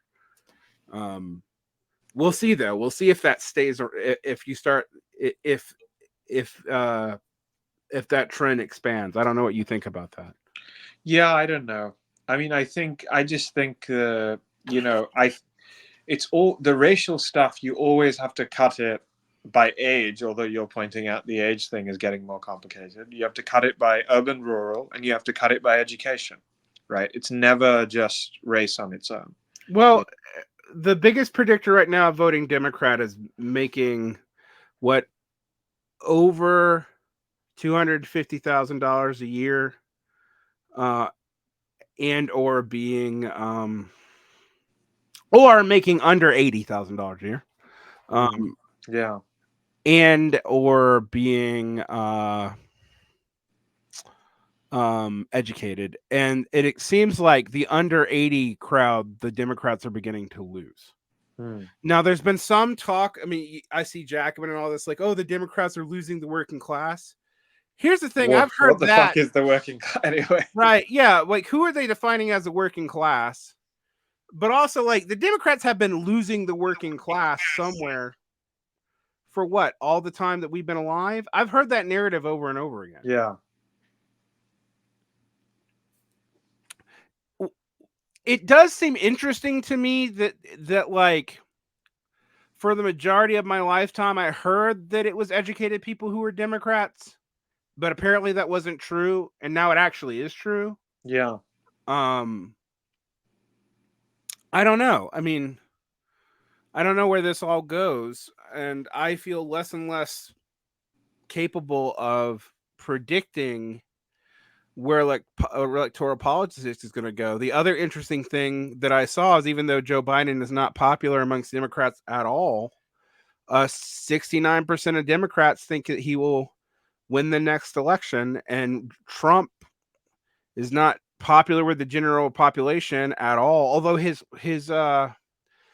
positive indicators with the under 30 crowd have gone up by 5 points, but that's like him winning like 25% of the youth vote as opposed to 20%. Yeah, of exactly. The youth vote. Like it's yeah. And that's also true with the black vote too. Like it's like his growth in the black vote's been massive, but it's coming up from like Republicans basically not having a black vote. So yeah, and I just tend to think, I mean, there's most of the partisanship is negative, and so it doesn't, in that sense, really really matter what Trump will do. In that, it's like, I don't think. I mean, it's not so much that people will turn out for like lesser evilism. I think what they'll do instead is that it's they just hate. There's a lot of people who just who hate Trump and who just hated the noise, who just hate all of the tumult, and they'll turn out for that. Right? It's not. I don't think there'll be much. I don't really think that there'll be much of a pro-Trump vote or a pro-Biden vote. I think it's just anti-coalitions. one of the things I would predict, I would actually. My thing is the reason why I put the bet slightly on Trump in the next election, but only slightly. I don't feel comfortable making this, calling this next election. Like if I weigh the pros and cons of the past of how you normally adjudicate who wins an election, I got nothing. Right. Nor, and I'm going to say this, nor do I know either which victory would be good for the left. Or good for commie. I have no idea. Yeah. Like, because I don't think we would have another round of popular frontism with democratic socialist characteristics like we saw in the aughts, just like we didn't see that in the 90s. Yeah. Like, it's not going to come immediately back, I don't think. So, like, some people say, well, the DSA is going to want Trump to win because that's when they grew. Yeah. And I'm like, yeah, but I don't know that it'll work a second time. It didn't work a second time for the original DSA with Reagan. Yeah. No, I just don't know. I think what happens is, but also I don't want to say the growth of the DSA was nothing, but like I do think a lot of it is just like a labeling of like, this is too strong, but I'll say it and you see what you think. There is not that much difference between a kind of a radical fringe of the Dean and Obama campaigns and a bunch of people who then from there went into the DSA. Right. My reading of it was the follows, Amogh, was that we didn't make socialism clearer. We made it more popular by accepting that progressivism as existed in the aughts and 90s was socialism. Yeah. If we added some kind of workerist populism back to it. And like, this is one thing I noticed that Hochuli didn't talk about. Hochuli, Omelets with Eggshells article, which is his review of the millennial left postmortems. he didn't really pick up on the fact that the resistance went from being a marginal left position to the dominant position of the Democratic Party as an orientation during the social democratic period, not during the anarchist period. Yeah. The recuperation of radical language for centrist policy wonks, as we talked about last time, was real, and it was mutual, and it was a long durée thing that manifested really fast, I think, with the rise of social media, because all this stuff that had kind of been cartelled in elite subgroups was no longer cartelled in elite subgroups, which also hurts these people who think this is all just a PMC thing. Yeah. I have 16-year-olds talking to me about systemic racism. That did not happen in the 90s. I mean, or very rarely, not in a like a middle class school in Utah, right? That would not have. Yeah, but also, I mean, you know the limits of that, right? What do they think we need to do about that politic? I mean, anyway, you know what to ask there. Yeah. Yeah. No. I'm just my thing is that rhetoric has infiltrated society, Right. so much so that I don't even think young people see it as political anymore. Like, if you ask 19 to 20 to 29-year-olds, they are more likely to know of TikTok controversies than they are of what's going on in Gaza, even though support of the Gazans is relatively popular. But like the actual following of what's happening there has dropped off precipitously in the last months. Yeah. Which we'd expect, frankly. Like how many like major humanitarian crises have you heard about that people know about for like 6 months, and then like the people who care are the leftists or the activists or the college educated continue following it, but like the general public does not. Yeah. I mean, You know, the thing here, Derek, is that we just live in a fucking undialectical world. You know, that's the problem with all this. The world just doesn't seem to want to follow the dialectic. Consciousness and being have no relationship to each other, not even a dialectical one. You know, ideology is going all over the place, and being is just, you know, sort of stochastically stable. People's material existence, you know, it's not completely stable, but you know, there's this like baseline stagnation, right? And all the while, you know, people think government's illegitimate, you know, and then big powers are making threats against each other globally, and all kinds of weird noises are happening in the culture about, you know, radical politics and ethnic cleansing and genocide. You know, it's fucking undialectical. You know, I don't like it. I don't like it, Derek. You know, it's very, you know, anyway. is this your post for Frankfurt School Talk coming out? It is interesting to me that the Frankfurt School response to this was basically to declare that the entire world was fascist. Yeah, I don't think I quite said that. Yeah, this is I think this is the useful thing about, you know. and then when that got too bleak, they just kind of became like discourse liberals, like, which in that way they actually mirrored the the French post-Marxists, just they were slightly less flamboyant about it. And we've seen this anti-critical theory thing emerge even amongst, you know, like we've seen the return of Stalinist LARPing in a way that was not popular when I was a kid. Like, you didn't see it. And you see it even amongst occasionally respectable people. Like, that's, you know, and that shows up. I mean, it shows up even when we were talking about how these sectarian groups have money. Like, it actually takes some marginalized but well-off, like,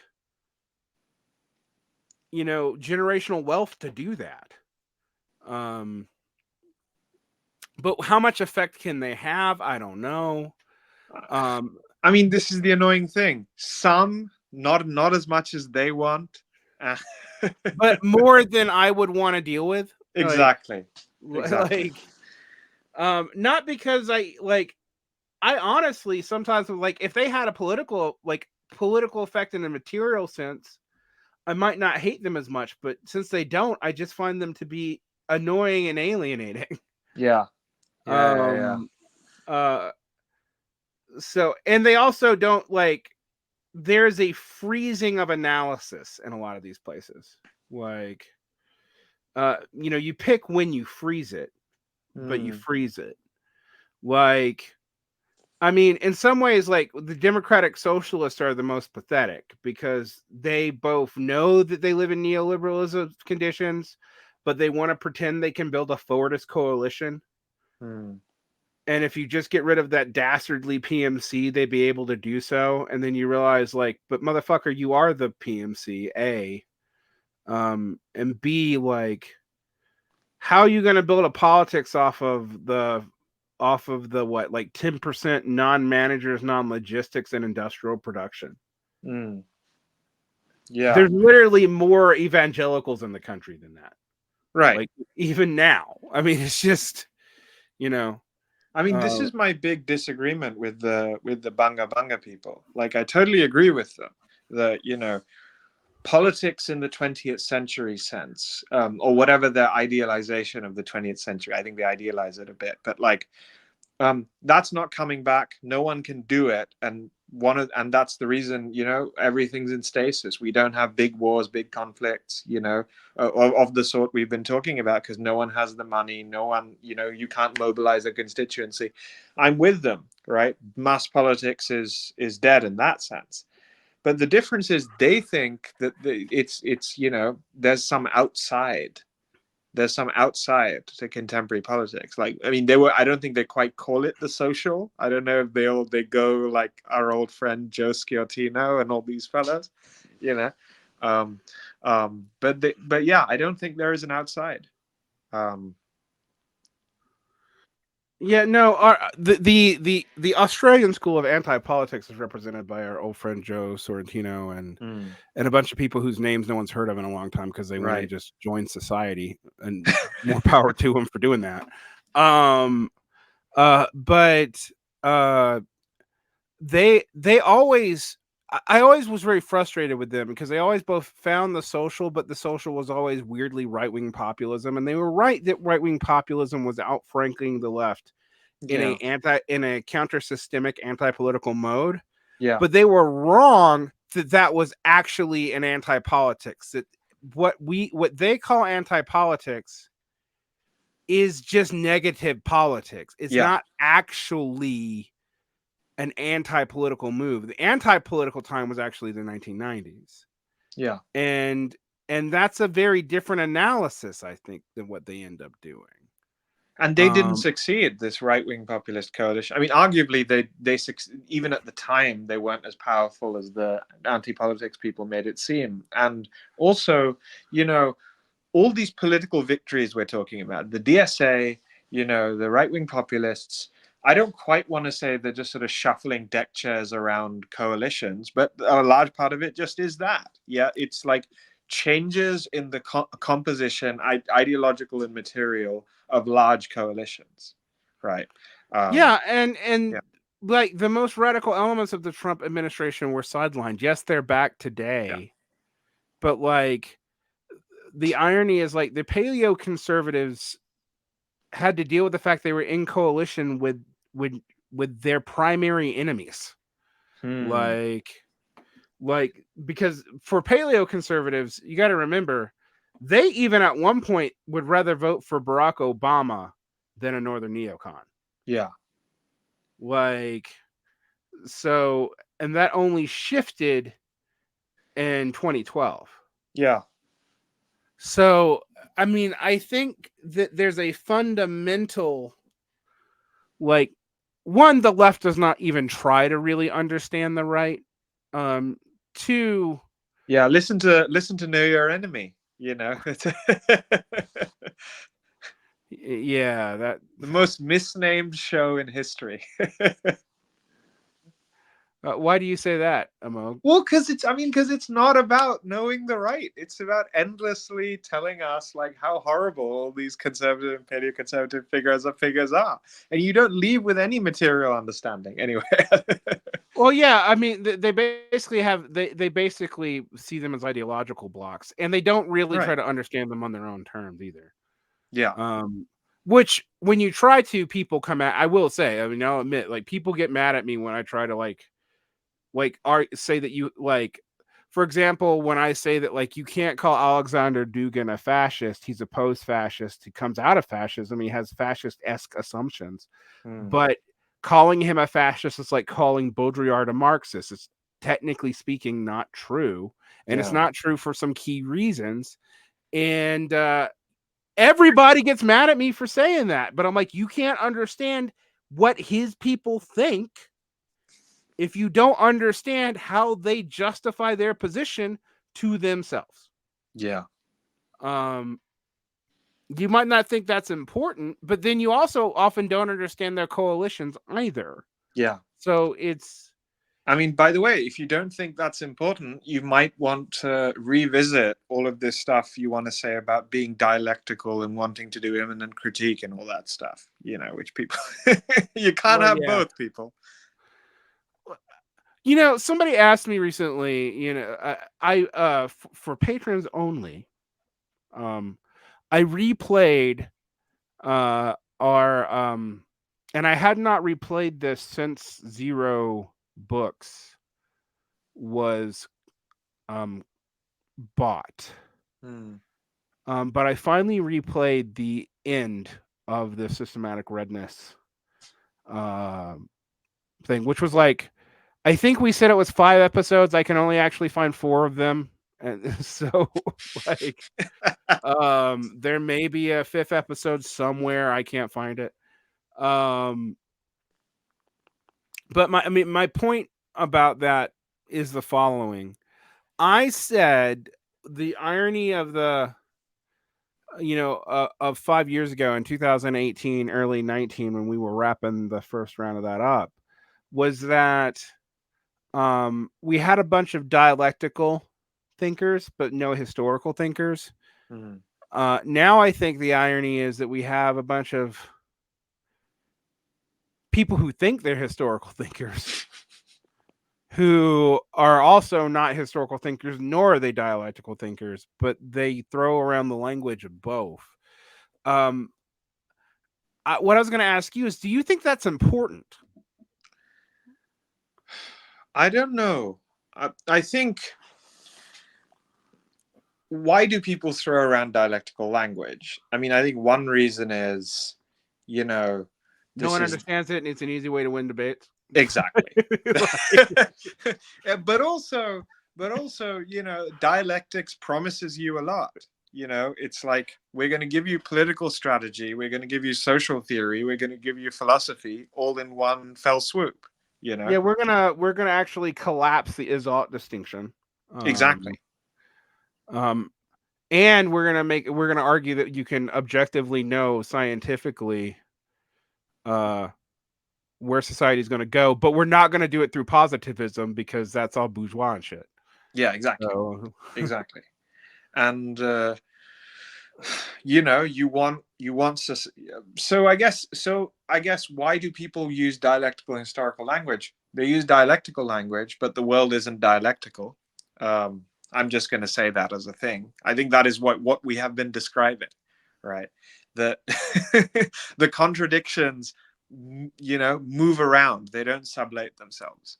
You know, that's just, if you listen back to the past hour and a half, that is what has been, that's what we've been talking through again and again and again. So world isn't dialectical. What do you do about that? You can, you know, often you just give up analysis, right? Like a lot of people just, you know, they talk dialectical and then they do punditry, where punditry just isn't analysis, right? Look at you, Brianna Joy Gray. And, you know, or you, yeah, I mean, you say people are historical thinkers. You say more about what you mean there, because I just don't see any historical analysis. Well, when I said that, I said they think. I said I think they think they're historical Gotcha. figures. So Gotcha. everyone's like looking at the history, but they're looking at the history in a 20-year block. Hmm. Whereas I'm like, no, you need to look at the history back like 5,000 years. Right. Like, you know, um, the other problem that you have is historical thinking itself has by and large rejected systematizations and narrativizations. If you actually go to a history department, um, like someone doing something like cleodynamics or dialectical materialism or something like that is going or historical materialism is going to be kind of laughed at the room. Yeah. Uh, Um, Not because people are idealists necessarily, but just because they're very theory light. Like you have quotes unquote theories. You have people like Turchin, right? But Turchin does not give you a theory. He gives you a bunch of data series, right? right. And well, he does have kind of a theory. His theory is generational cycles plus Malthus after the Industrial Revolution, no Malthus. That's it. That really is like his entire explanation. Like one generation overproduces elites. I mean, Turchin's basically Joseph Tainter for smart dumb people. Hmm. But the other thing is like he predicts collapse all the times, but he's often redefining what collapse is Hmm. because his trauma is Russia um of the 1990s, right? And Yeah. that's what he's basing most of his theories are. But what he calls collapses historically don't all look like that at all.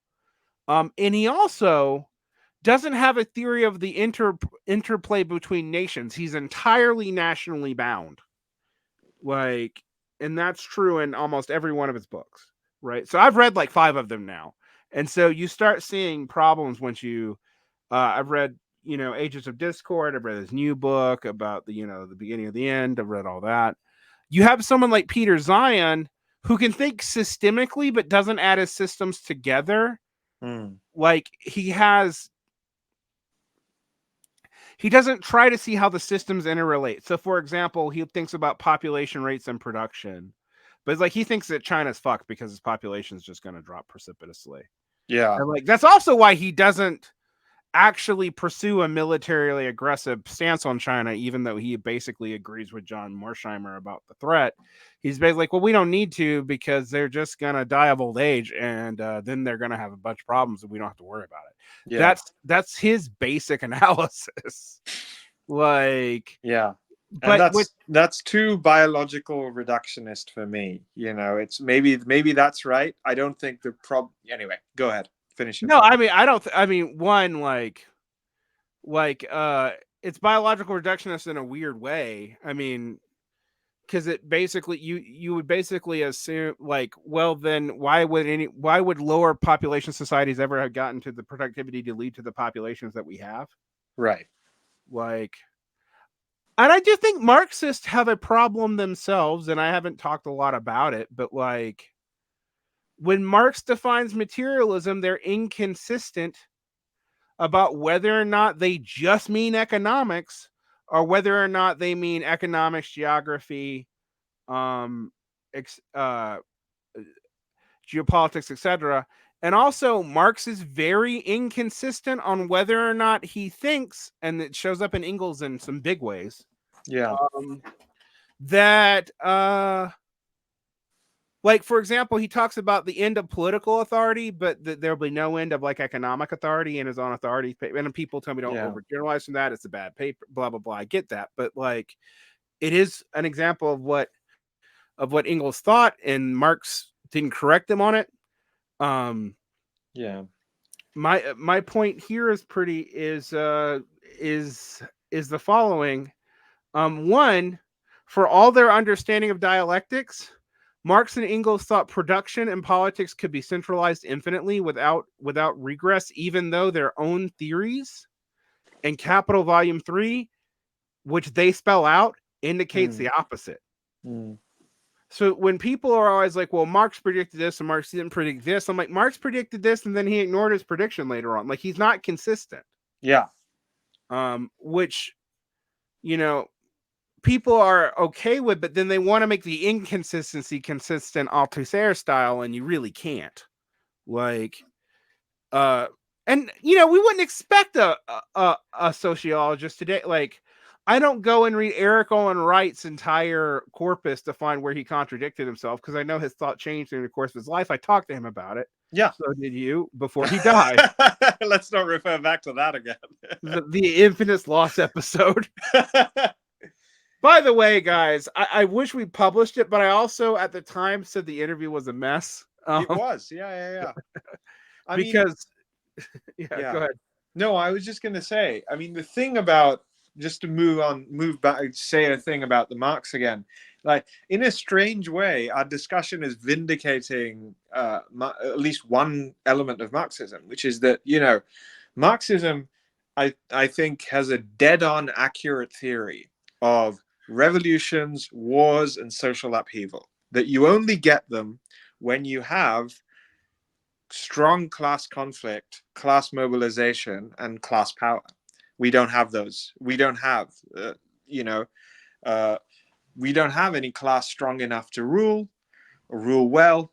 We don't have any class strong enough to any class strong enough to revolt, and we don't have any class strong enough to be, and as a result, we don't have economic growth strong enough for, countries to finance long wars, countries to finance occupations. Or to extract themselves from quick wars, which is also becoming a problem, because these wars are getting longer and longer, but they're not really going anywhere. Well, exactly, and no one wins because no one has the ability to win, because this is the thing: you get all that from class struggle and development that class struggle brings about. And on all that, Marxism is passing with flying colors, I would argue. It's just that. Well, the thing is, though, according to Marxism, we're never supposed to be in a situation where there's not enough class conflict for that to happen, or at least that seems to be the initial assumption. I'd actually say I don't know that Marx actually spells that out that clearly, but the assumption is, there is no history without class conflict. Well, the assumption is there's always history. Exactly. And one of my things against the Alf Bunga Bunga people has been like, you guys keep on saying history restarted, and I'm not seeing it. No, it didn't. I'm straight. Yeah, I mean, I used to be skeptical, and now I just reject the view. I just think it's history. This is the reason it's so important to push back against, like, the sort of ideology both of democratic socialism and right populism, right? That, like, this is their argument for why history restarted, right? History restarted because Bernie, and history restarted because Trump. And so history started because of basically executive branch political epiphenomenons. Exactly. Which is like, that's a weird view of what history is. Like, and these are people who are all about class struggle and, not just looking at the political and all this kind of stuff. Except the one thing that you can say is we went from, like, in a kind of vulgar either collapsist or developmentalist economism, although that's kind of coming back, ironically.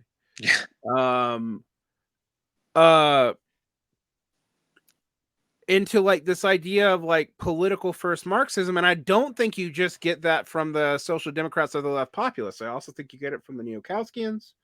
I think weirdly you get it from the communizers even. Right. And you have to get political first Marxism. I mean, I remember you saying a while back, like, people on the left switch wildly between politicalism and economism. This is either you have Doug Lane's value theory, right, or you have, I mean, this is from a few years back. Obviously, we have to. Now Doug Lane himself has actually switched in this way. But, but this is the thing. I mean, I'm so glad you talked about developmentalism. If I was, if I wanted to write a piece for American Affairs or something, I'd probably call it, like, developmentalism without development. Right, because I think that's what we have, right? You have ruling elites in developing countries, and to some extent, even in the U.S., right? About trying to do developmentalism, but there isn't the kind of massive growth potential characteristic of, like, 20th century development, 20th century economic development. Instead, you have basically like all this neo-mercantilist shit about semiconductors and so on, right? Which is like people have developmental aspirations, but the growth isn't going to come. Yeah, I mean, people misunderstood when I said when I was critiquing Brenner's theses on Bidenism, which I was like, Brenner's way too soft on Biden and misses the fundamental continuity between. But I mean, he comments him and Dealey and Riley comment on the fundamental continuity, and then like immediately like drop it and say it's not real, even though they just admitted it. I couldn't figure out if that was like because Dylan Riley and Brenner don't actually agree, or if they're just being incoherent. Well, they think so. So with that, I think what's going on is they're really invested in pushing back against Bidenism, and I think they sort of want to exaggerate the kind of imperialist and like, this they want to exaggerate Bidenism as like a big like as a really bad ruling class ideology, right?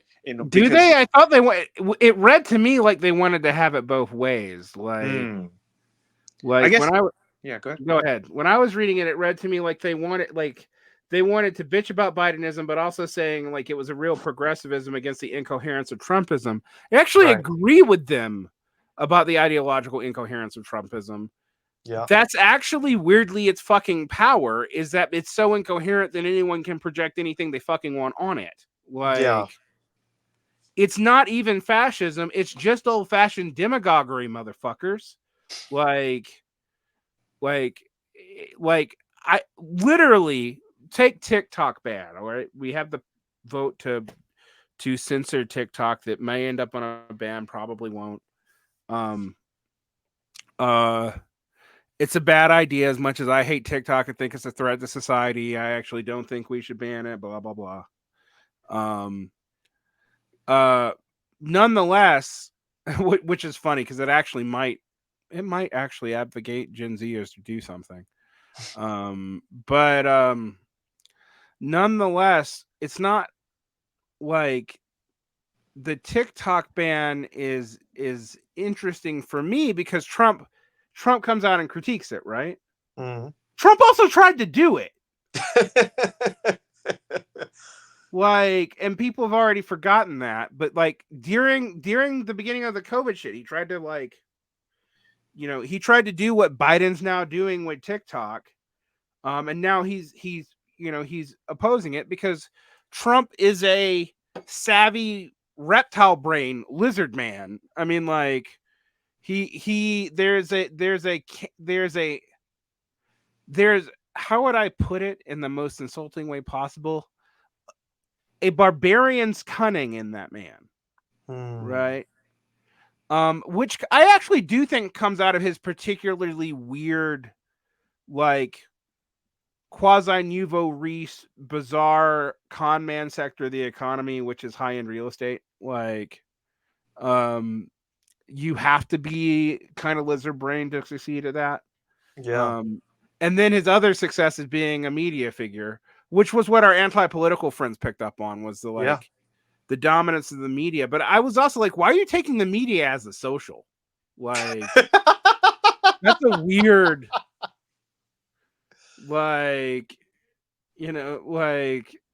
you won't, so it's an anti-skill delete. So, I guess this is a pro unskilled delete. I don't know.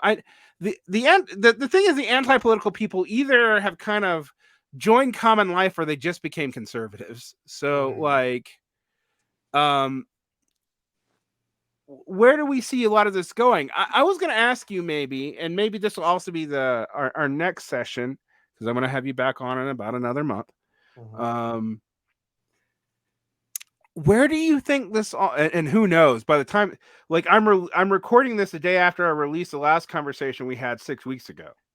So for people who want to like figure out the record to release date timeline, which means also if you're hearing this on the podcast, it's like we recorded this like 4 months ago. It's been on YouTube for 4 to 6 weeks, and it's now coming out for you, podcast, free podcast people. There's a long delay. But nonetheless, I was going to ask you though, where do you see this going? Because, I know Spencer Leonard and the platypus people think we've just, gotten to the same regression point with the millennial left that the new left ended on. And they think it's pretty much going to stop there. But I'm like, but we haven't talked about where those people ended up. They didn't just die or go away. They were a major political force during the late 80s and 90s. Right. Yeah, But they where did became they part end of the up? liberal coalition. Yeah. Or they became conservatives, or they became like the other thing we forget that like the 80s and 90s were a particularly depolitical period. Like, like when people talk about anti-politics, I'm like, anti-politics was pretty big in the 80s and 90s, although maybe it was a different kind of anti-politics than what the anti-politicals like. It was the anti-politics of things not being terrible. So, whereas now things are kind of, remember we used to talk about this historically. The best time for rebellions is when you have wealth and then a small tick down. Like you've had a good period and a small downtick period. You've never had it in like an immiserated period. And I also don't think you've had it in a long decline period. Long decline periods are weird. Like there's a long decline period in France, for example, starting in the 1970s, and they're weird in the sense that like people feel apocalyptic about them, but they don't deliver on the apocalypse either. So you just have like a propelling bad vibe. But where do you see all this going? Because I think, like, I've been trying to figure it out myself, and I have no idea. Like identitarian politics seems to have run out of steam. Like elite identitarian, like people who are worried. Like, yes, it still exists in universities and shit. I'm sure you can talk about it. Sure. Yes, every university does its ritual land acknowledgement now, but I don't see it going anywhere. Yeah, you know what? I'm going to give you an objective reason to think to why I can't predict anything, because because I mean we've as I said, like there is just we know there won't. I mean, I'm going to make some pretty big predictions. I know there won't be 20th century style wars. There might be massive conflict. It'll look different. It'll be more stalematey and more stochastic. And I know there won't be 20th century style revolutions, or even let's see, even sort of post. If we want to draw a big post French Revolution arc, that's gone. I don't think we're going to see that again. There might be social upheaval. That's different, which is more chaotic. But I mean, there are going to be no more 19th century revolutions was a stance taken in the 1950s and 60s by new leftists too. Yeah, so that's not new. I think that position still holds. I'm not, the Daniel Bell end of ideology. The Daniel Bell / Christopher Lash's revolution obsolete. If there is a revolution, it's not going to look like the 19th century. Exactly. I think dead on, and doesn't mean the liberal center gets to have it its own way. I mean, the problem with that conclusion was always that like revolution is over, and that means like there is an administrative class that can make everything okay, and that's not right. Right. Yeah. I mean, well, that's what people kind of forget where the Sidney Hook and the Hochstetter and who's the guy in the Kennedy administration? Schlesinger. All those guys started and Reinhold Niebuhr, they all started as Marxists, and people forget that. Yeah. Like they all started as Marxist. Now you had the betrayers were the pragmatists, which is why when everyone talks pragmatism, I'm always like, you're gonna betray us. That's what pragmatists do. Pragmatists just betray. That's all they're good for. Yeah. Agreed. But when it comes to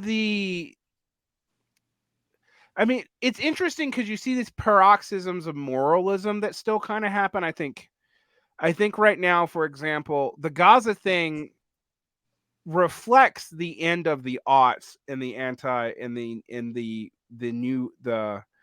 anti-war coalition. Except frankly, even though public opinion is in the Palestinians' favor for the first time, like in general, um, people who care about it, they really care, but most people don't. Yeah. I mean, like, because honestly, and I don't know how to say this, like, for most people, like, they're kind of like, what can we do about it? That's not even our country. There you go. I mean, like, and yes, actually, we could do something about it if you could get a U.S. president to stop funding it.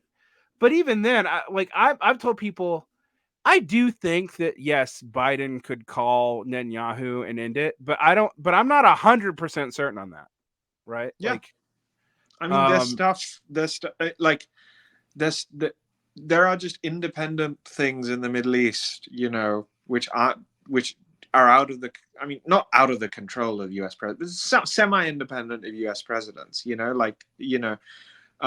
Israelis have a domestic economy, which is which is taking a kicking right now from their war sands. yes, like, even though, as I've said to other people, like, okay, let's say the Palestinians win, and I definitely want a ceasefire, absolutely. Yeah, sure. But let's say the Palestinians win, and they got they got there from what is it? Not from the ocean to the sea, but river to the sea. They got that right, and then they have to incorporate all the surviving Mizrahi Jews that they can't send anywhere into their polity, and then they have to build a technological infrastructure without the investment of Europe or the United States, the way it was in the middle of the 20th century. And then they're also a nation that, frankly, is in an area that, as an independent country, has been been a war target for fucking 5,000 years because it's useful for troop movements, but doesn't really, like, its other it's like local economy is basically fishing and olive farming. Yeah. I mean, this is where we come back to this thing about American empire, right? Yes, the Americans play a role, but American empire, countries calling on the US for, depending on the US in order to survive, and, Israel to reproduce a military machine, that is a symptom of a pre-existing and deep conflict in the region, right? Which won't go away if the Americans go away. Right. This is what's so weird about this, left-wing isolationist foreign policy thing. It's like, yes, the US does all this stuff and it messes all these things up, but like the idea that you just leave, right, and then suddenly all of the oppressions become, anyway, it's never been realistic. I mean, I used to have Deep State Cuba, and I used to talk about this, like, even the most pragmatic democratic socialist, when it comes to world policy, all of a sudden pretends that, like, global revolution is just going to make every problem go away, as if global revolution was even on hand. Like, anti-imperialism is important, but anti-imperialism, like, to put it to you in another way, if you think that we can't just automatically shift from a state society to a non-state society, and that's why you're a communist and not an anarchist, even though you do think state is a class society, blah, blah, blah, blah, blah. Yeah. Do you think you can move to a purely non-imperial society? Because let me be clear with you, multipolarity is still an imperial society. It just got multiple empires. Yeah. Like, and it's potentially a bloodier one. It may not be. It depends on how it's set up. There's all, like, multiple empires, my friends, is actually the historical norm. So, but it actually does seem weird to me that people, like, there's a lot of leftists like, oh, well, that's gonna, fighting the U.S. empire is gonna just make the left more immediately. I mean, people I respect, people who come on my show all the time now believe this. And I'm like, yes, no self-respecting leftists should support NATO. All right. Yeah. But the idea that that we think there's going to be any good guys in a multipolar world just seems to me to be naive. Like, it's like, dude, like when the Habsburgs were fighting the British, was the world better? Like, yeah. I mean, it's not just, the thing is, it's not about, it's not just about like recognizing the Chinese and so on, the bad guys. It's about recognizing kind of always the weird cooperative kind of disorganized thing US hegemony was. right. And it's just, you all of this talk about US empire, like, I'm not a neocon, I definitely don't want to whitewash this. It just kind of just overstates how centrally controlled this was, and just gives the US way too much credit for things that domestic elites were responsible for. Domestic elites, I mean, in other countries, like in Italy, right? Or No, we were basically the bumbling idiot hegemon, which, right, also, frankly, historically, is what most hegemons are. I'm going to agree with David Graeber. Usually, the hegemon is stupid. Sure. Like, they don't start that way, but Ibn Khaldun is right. Like you build it. I hate to say it, Frank Herbert was right. Because Dune is basically just Ibn Khaldun in space. But like, there is a sense in which that kind of power makes you stupid. And so, yes, for example, when people talk about dumb Americans are not innately dumber, like, biologically, than any other group. Sure. Right? Why are there dumb Americans? Because we're hegemons. And we're not as dumb about the world as we used to be. We actually aren't. Like this is one of the things I talk about, one of the weird ironies of, like, kids today. Kids today do not know, as much in international politics as I would like them to know. But the fact that they know any at all compared to, like, me barely know how the British system worked when I was 16 in the 1990s tells you that we are in a less hegemonic position. So we have to care about these other countries in a way we did not in the 70s, 80s, and 90s. We just didn't. Right. And even, I mean, arguably, by the way, even in the Cold War, the people who had skin in the game, elites, like, I'm throwing that word around, but, like, the people in the know, they did talk geopolitics, and they did know they did know what was going on. You go to, my roommate is an ex. You might actually know who this is, by the way, is one of the old leading lights of the new communist movement. This guy called Dennis O'Neill. I actually have heard of Dennis O'Neill. Yeah, so Dennis, I live with Dennis O'Neill. And he was telling me about how he was, he was educated in, this private school, Hotchkiss in Connecticut, and they were learning about Vietnam back in '63. Because so the people in the know do know about foreign policy. The people who have skin in the game, yeah. I mean, also, like, I also point out to this day when people are like, oh, all this non-mainstream media, and I'm like, unless you're talking about Alex Jones, the Mates are nepo babies with an elite education. Like, I'm not saying they're not doing good reporting, because but I'm just saying, like, the idea that the son of Gabor Mate and the son of a Blumenthal is somehow not from an elite family is a laughable proposition. And I'm not here to get into speculating about the gray zone or the multipolaristas funding, because I truly don't know. But I can tell you that their funding changed when Alternate ran out, when Greg Alterman and Alternate ran out of money. Because the gray zone started as an alternate, like, aughts liberal thing in opposition to the war, and when a lot of that shifted after Libya, I think for both for geopolitical reasons, probably for funding reasons, although again, I'm going to say I don't know that. You saw Blumenthal and Mate's politics change. I mean, so much that like Ben Norton actually like erased a lot of what he wrote for Fair about the Assad regime. Like that's a fact. So it's, do we know if it was sincere or not? I suspect, that it was sincere in some way. It's, it is, if you're going to be involved in any kind of agitprop for or against the regime, whether or not what you're saying is true, it helps to believe it. So to think that these people are entirely cynical, even if it was cynical, is to actually just not understand people very well.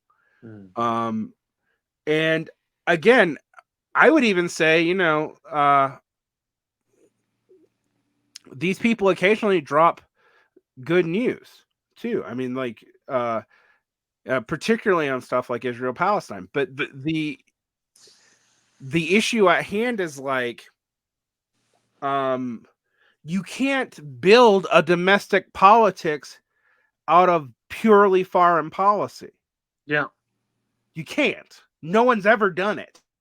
Like, particularly if the foreign policy is really, really foreign. Like, it's just, it's just not a viable proposition. I mean, You they also don't even really have a foreign policy. That's exaggerating it. What they have is, a documentary of the crimes of American allies, I guess. Yeah, sure. Of which there are plenty. Like, Sure. Correct? Sure. Like, and like people misunderstand me too. I've been accused of being an anti-imperialist because I'm like, no, I'm like anyone who supports NATO, like, is basically supporting a ghoulish organization, like a world villain in history. But I'm like you. I think other shit would fill it just as villainously. It would be a little different. Maybe it's a little bit more humane. Maybe it's not. I don't fucking know. But it would not be in the favor of the proletariat. That's for fucking sure. Yeah. Like, and I mean, I hate to point this out that, there are oppressed peoples around the world. They are not communists. So the Gaza, but Gaza and the West Bank is not a group of Jacobin reading. I mean, not that Jacobin is particularly communist. You're not a group of Jacobin reading Reds. No, I mean, although what's interesting is the Palestinian resistance at one time was. Yeah, not now. But not now. I mean, in fact, that resistance has largely been discredited, and in so much that it still exists, it does so as a junior partner to Hamas. Yes, there are left wing people, but they're fighting for survival. Like, if I was in a similar situation, let me tell you, I would probably join up with anyone who could give me guns. Sure. Like,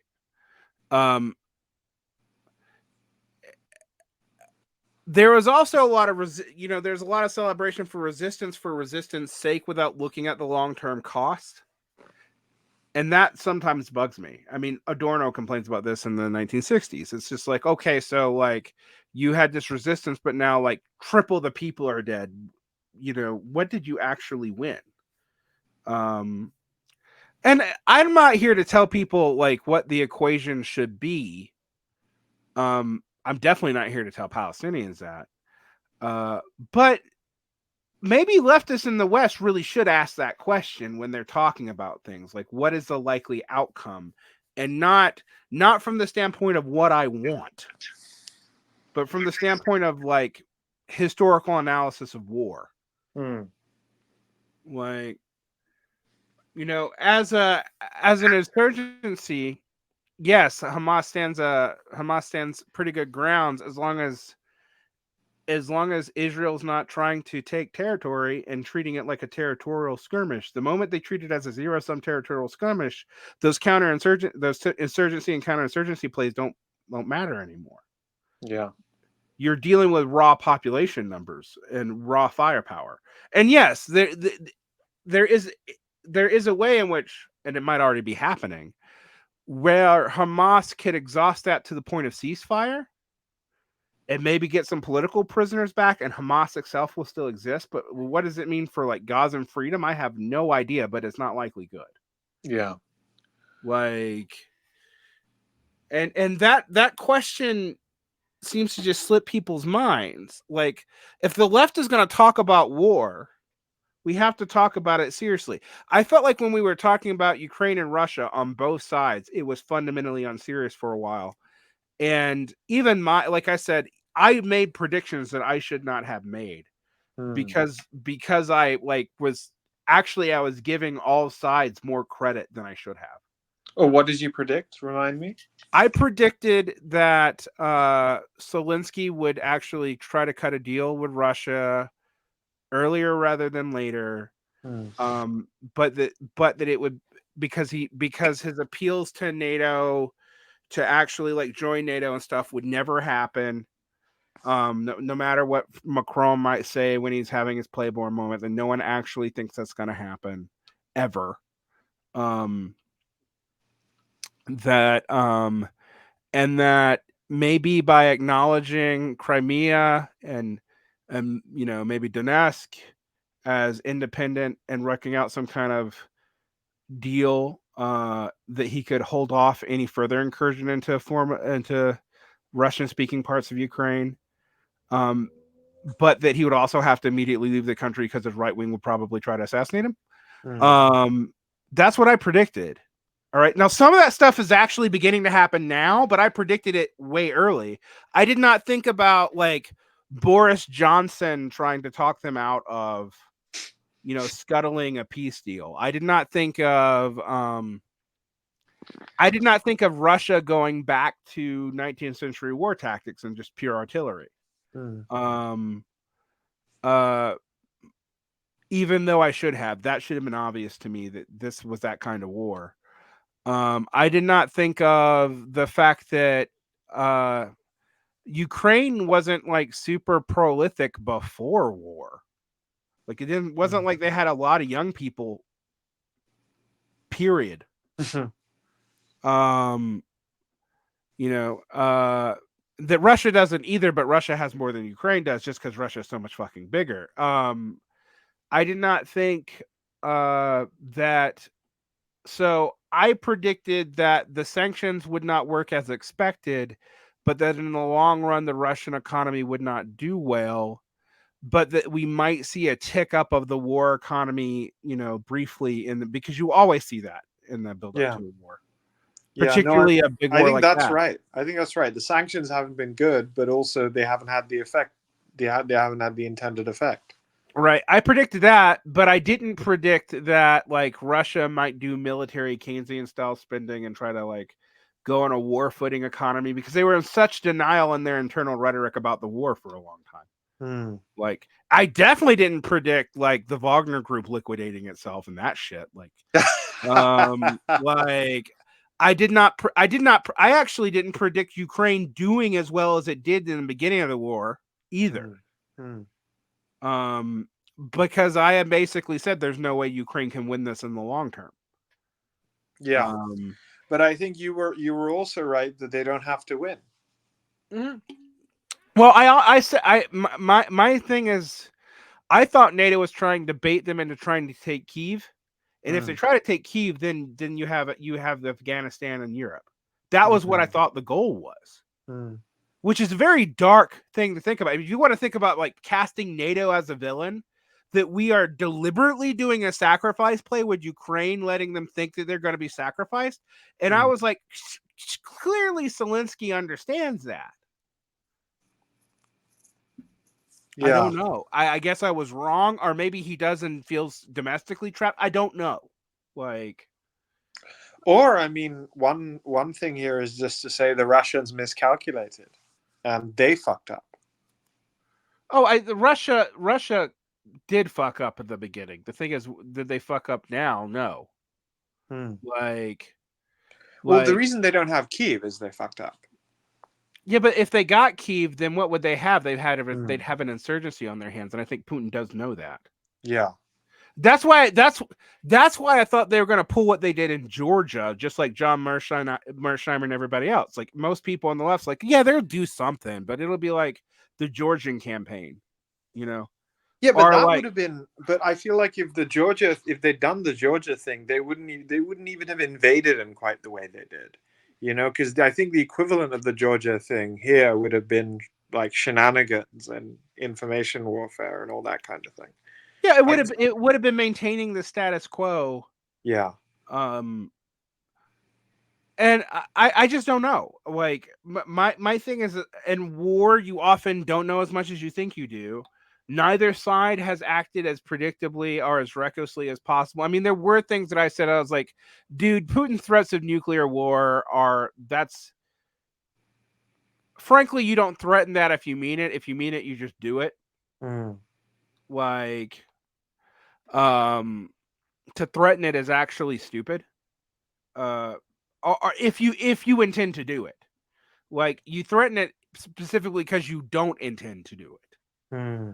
Just to remind people that you have the capacity to do it. Yeah. Why would you want to give, the other side advance warning? Anyway. Yeah. Yeah, exactly. It's just like, I'm like, Putin's not. I've also thought the American portrayal of Russians as irrational was totally fucking unfair.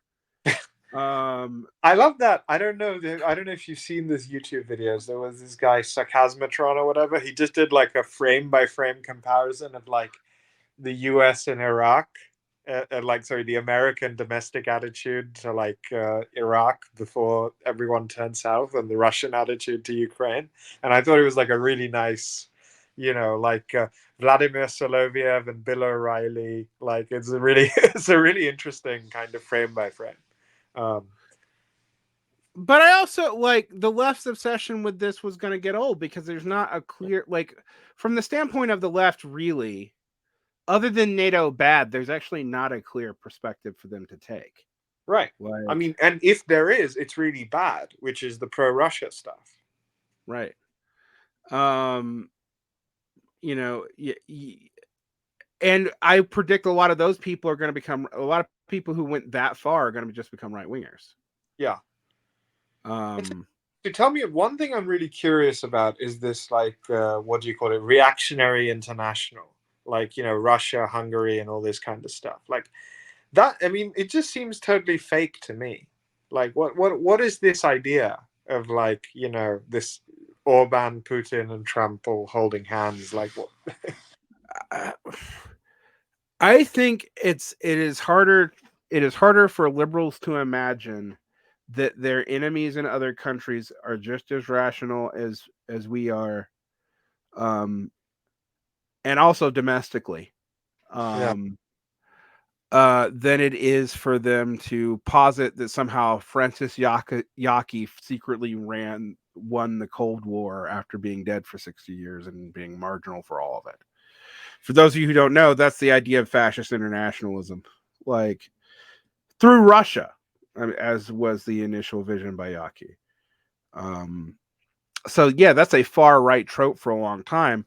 The problem that you have is, well, a lot of these right populists, while they're way more successful and useful than left populists, they're not actually successful on their own terms either. They're just more successful than the left ones, but that doesn't say much. Yeah. They manage to stay in power. They manage to not completely ruin the economies of their country, usually. But they don't manage to, like, deliver most of what they promise. So, I mean, Putin's actually weirdly kind of the exception, that he's delivered on a good bit of what he promised, but like, and a lot of the reactionary stuff is almost completely negative. It's like, okay, yes, Orban is funding all of the, Rod Dreher and whatever it is. I don't even know. Rod Dreher, Frank Ferruti, whatever. He gives them some money. But to me, it's totally incoherent. All counter programming. Like, I just don't see what Christian civilization a la Orban is supposed to be positively. Like, it's a lot of, yes, he can beat up on Soros groups and he can beat up on, liberal opposition in his own country. But what's the fucking positive politics? I don't understand. I don't know that there is any. And nor does it actually seem to be as effective at having like paramilitary movements and mass support as fascism, which is what everyone keeps on comparing it to. And I'm just like, Right. I mean, it is a post-fascist politics, yes. Yeah. But sometimes you need to look at the post as much as you need to look at the fascist. Yeah, it's almost completely reactionary. I mean, it's people focus a lot on the homophobic stuff and like, the anti-abortion stuff, but like, what is this traditional family that they're trying to bring back? I don't even know what the project is. Like, you can't, the nuclear family didn't disappear because of left-wing propaganda anyway, or whatever. Anyway, you know what I mean. Yeah, I know.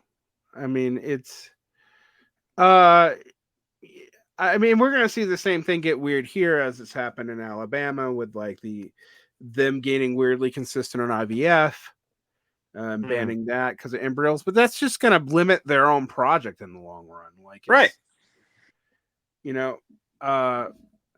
And what I told people about the abortion ban has made people uncomfortable because I'm like, look, the abortion ban probably. Like, one, we can't talk about it in terms of electoral calculus because it was a judicial ruling. Let's be quite frank. Two, Roe v. Wade was literally probably the worst way to grant that right ever. And I mean that in the sense that it was a bad ruling, which even like Ruth Bader Ginsburg admitted. That they needed to shore it up on better grounds. It was basically only standing because of stare decisis,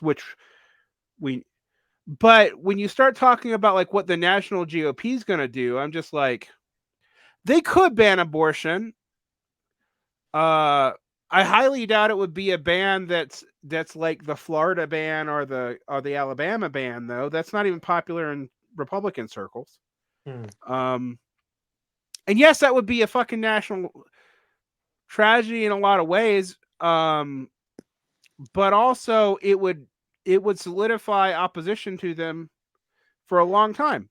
I can tell you that only 10 to 15% of the population of the United States thinks abortion is the biggest issue on the docket for U.S. politics. That shows up in poll after poll after poll. Yes, it motivates women to come out in red states where it's more of a live issue for them, but blue states aren't going to lose it unless there's a national ban. And a national ban would probably actually turn that into a much bigger issue. Yeah. All right. Now, which means that as a domestic politics for the entire country, it just doesn't seem that likely. I'm not saying it's impossible. Now you start looking at what this Christian civilizational right wants to offer. Which is like getting rid of gay marriage, getting rid of IVF, getting rid of surrogacy, and I'm like, I don't even know, Firstly, that's all negative. Right. It's all negative. Some of it's like, we're going to encourage women to stay at home and join families through social policy. The same social policy Sweden social democrats used to fucking do. Yeah. I mean, not social democrats because they're fascist. Sweden. No, the social democrats. Is it Swedish Democrats that are the Swedish Democrats? Sweden Democrats, I think. Sweden Democrats, yeah. Yeah. I'm like, sorry. I thought you were doing English, a social fascist thing. No, I mean, that's the one time I'm sympathetic to Stalin, though. Where I think that, no, I don't actually think social fascism is true, although I do think the right wing of social democracy created the leadership caste of fascism. Yeah, so I mean, that's just historical. The fact, the affinities between, like, anyway, the affinities between Ebert and the Freikorps are many. Sure. And the German historical school, the first National Socialist before the other one. Does not mean, as the KPD said, that a support for social democrats was support for fascism. That's it's not. I don't actually believe that, even though there are days where that feels fun to say. No, I actually, what I mean, I was just Sweden Democrats. But Sweden Democrats. Yeah. But like that social policy, like they want It's just they want it. The difference is they want to tie it to marriage and not just childbirth. Yeah. I mean, like, okay, good. You still got to make it cheap. Like, so from what we can tell in Hungary, it hasn't had an effect on the population hardly at all. Like those policies have not had that much of an effect. Yeah. And what it is funny is every now and then you'll hear left wingers try to normalize that talk on our side too. Like, people don't have kids because capitalism or something. Right? Yeah. And capitalism. I mean, some of it is some of that's true. Yeah. I mean, no, it is true. It's true. Yeah. But if someone's trying to say that we should embrace Orban like patriarchy as the left because capitalism wants it gone away, that's just kind of funny. Yeah. I mean, but I don't that's know. yeah. But that's politics now. That's what you can do. What you can do is you can give goodies and legal privileges to your coalition or the sort of advanced tip of your coalition, and you can take money from and legally ban or just mess with the other person's coalition. You can't actually get rid of the other person's coalition entirely, though, because then you don't have a productive economy. That's why. But you can poke them. Yeah, you can poke them. Yeah, you can poke them. And if you're really clever, and this is probably as far as the right-wing populists and to some extent, the Biden, you can triangulate and you can, build, you can kind of restructure your coalition and gain a majority for a short time. I mean, the thing about the Brennan Riley thesis that I think is true is that profit rates are low enough that it's hard for new businesses to come up without government contracts. Yeah. And that's true everywhere.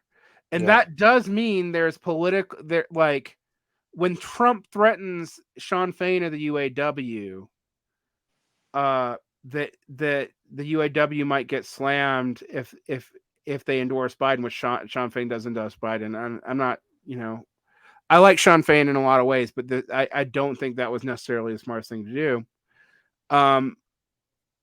What does that tell you? Well, the U.S. car industry is really dependent on domestic protectionism. Yeah. Really, really dependent on domestic protectionism. Like, we've been stopping, a flood of Chinese cars from the market, unlike what we see in Europe, where we see like Chinese electric cars just flooding in because they're cheaper by a lot. And which, I actually think it's bad that we don't let some of those Chinese electric cars in, but but nonetheless, I promise you that the UAW is not going to be pro releasing letting down the tariffs on Chinese car production so that we take in Chinese electric cars that are way cheaper than domestic oil ones. I promise you. And so if Trump removes that protection out of spite, which I don't think he'd do, it cuts against too many of his other messaging, because specifically about China and specifically about electric cars, but he could. All right. Someone pushed back on me recently about like the difference. Like, why do you think there's a public-private distinction? Why do you think it's real? I'm like, it's a legal reality. It's a legal reality. But in a real sense, that legal reality is less important than it used to be. Yes. That's true. But that's not one of reality, but substance, because there's still certain things you can't do when you're dealing with informal partnerships and public-private partnerships and shit like that. Yeah. There are different limits. So, it's hard to give the UAW a lot of money, or not the UAW, but like the industry the UAW is in, a ton of money directly, and except by, military buying American-owned vehicles or something. But it's easy for them to pass laws to protect the market. Yeah. And obviously, we think that's not necessarily a bad thing, right? Yeah. Right. The market's not divine, but you don't want to. Anyway.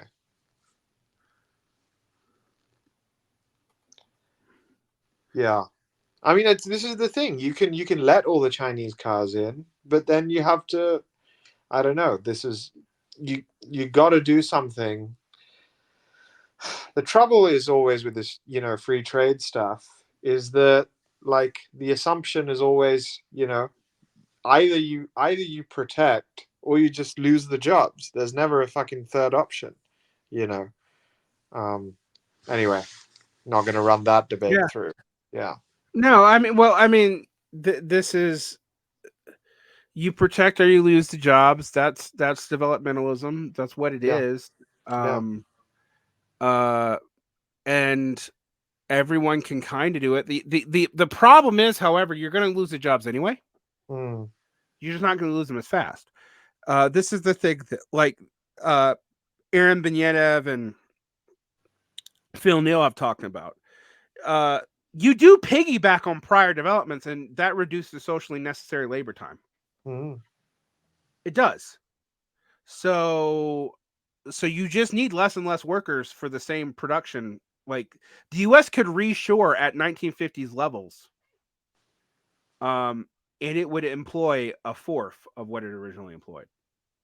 Like, or maybe probably not even a fourth, probably more like a tenth.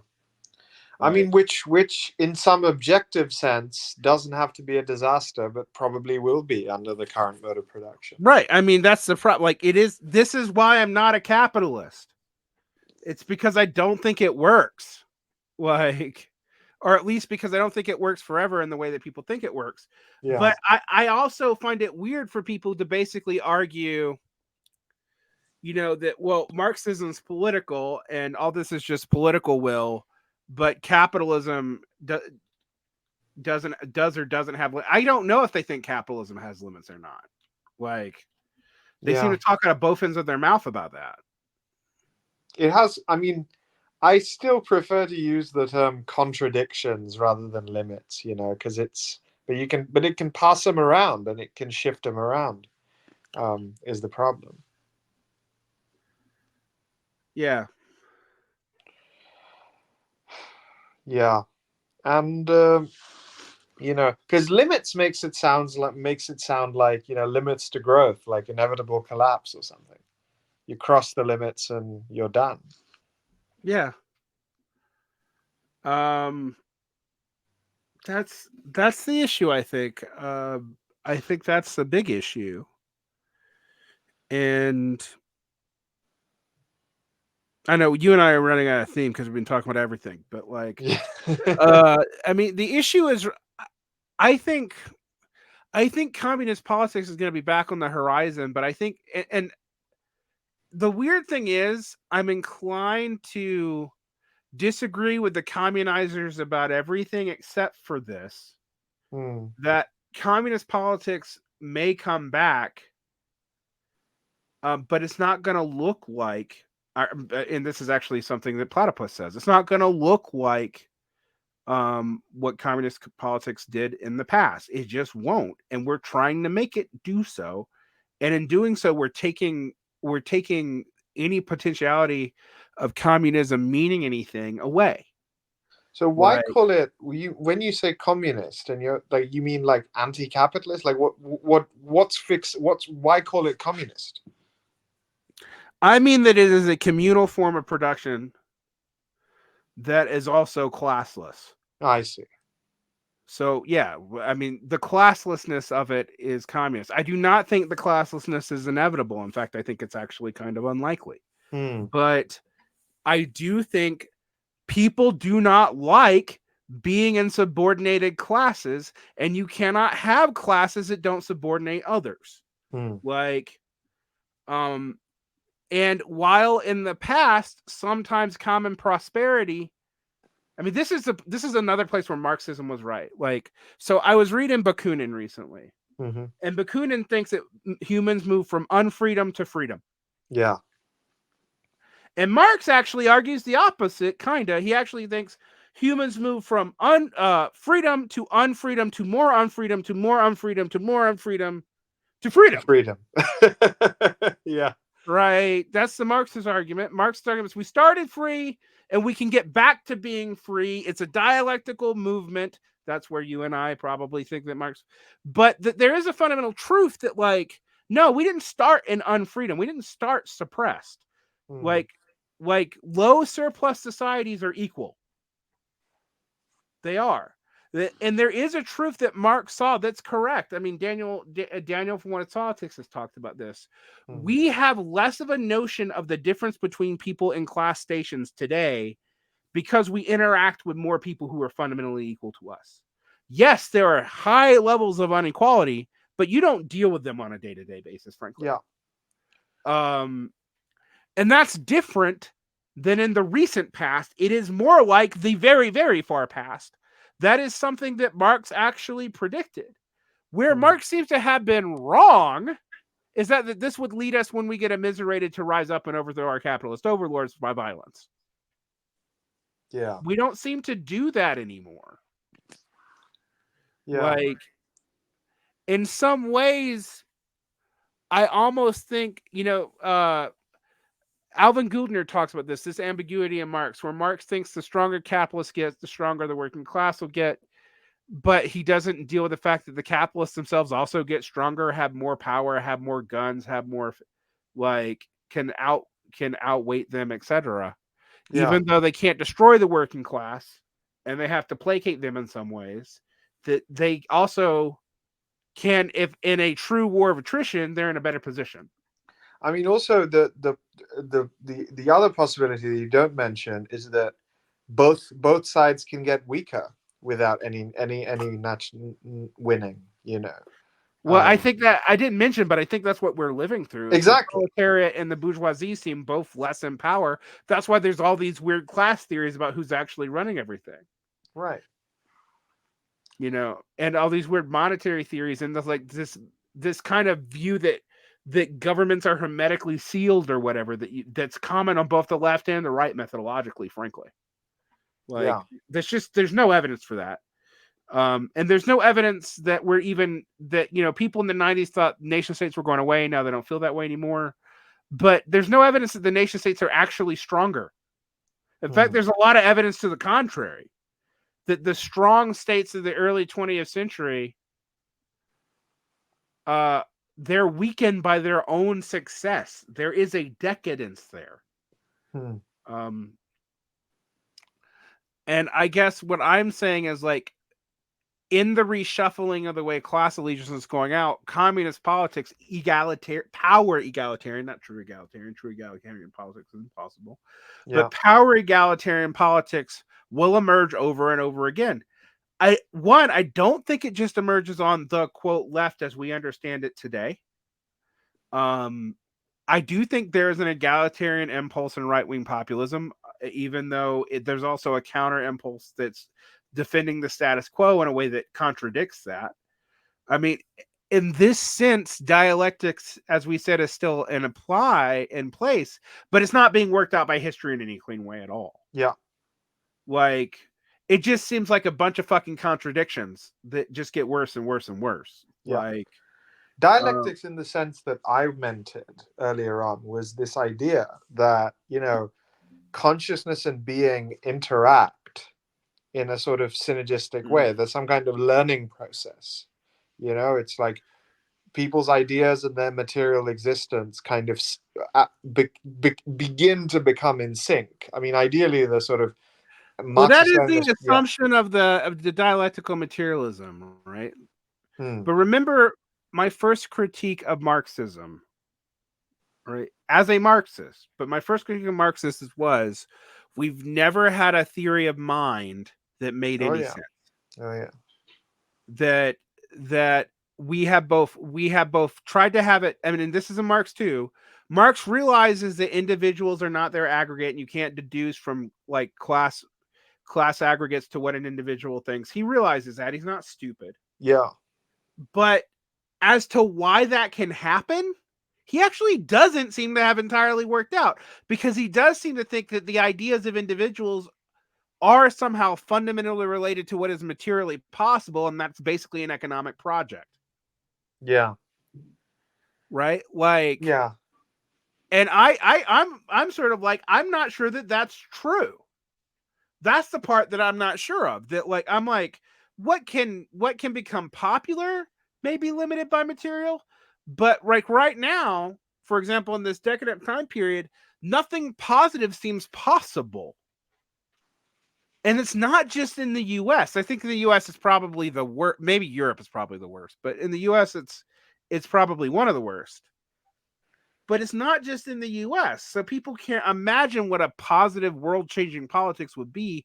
They can only imagine what a negative one is, and that for everybody puts everyone in a structurally conservative position. Yeah. All tactics. We live in a world of tactics. Right. Yeah. I mean, it gets real absurd when you look at like Brejoy Gray talking about like force the vote. I'm like, that's a parliamentary tactical argument. Right. It's not. You're presenting as like the key debate of social democracy. What does that tell you about where we're at? Hmm.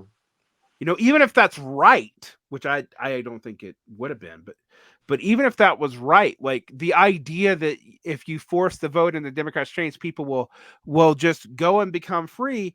The fundamental question is what I started off in the beginning with all those numbers. Almost 70% of the population thinks we need viable third parties, but almost no one's willing to vote for them. Yeah. You see the same thing with unions. Almost everybody thinks unions are cool again, but almost nobody's in them. Yeah. So, and the Marx, in a sense, that's a big. These two things are undialectical.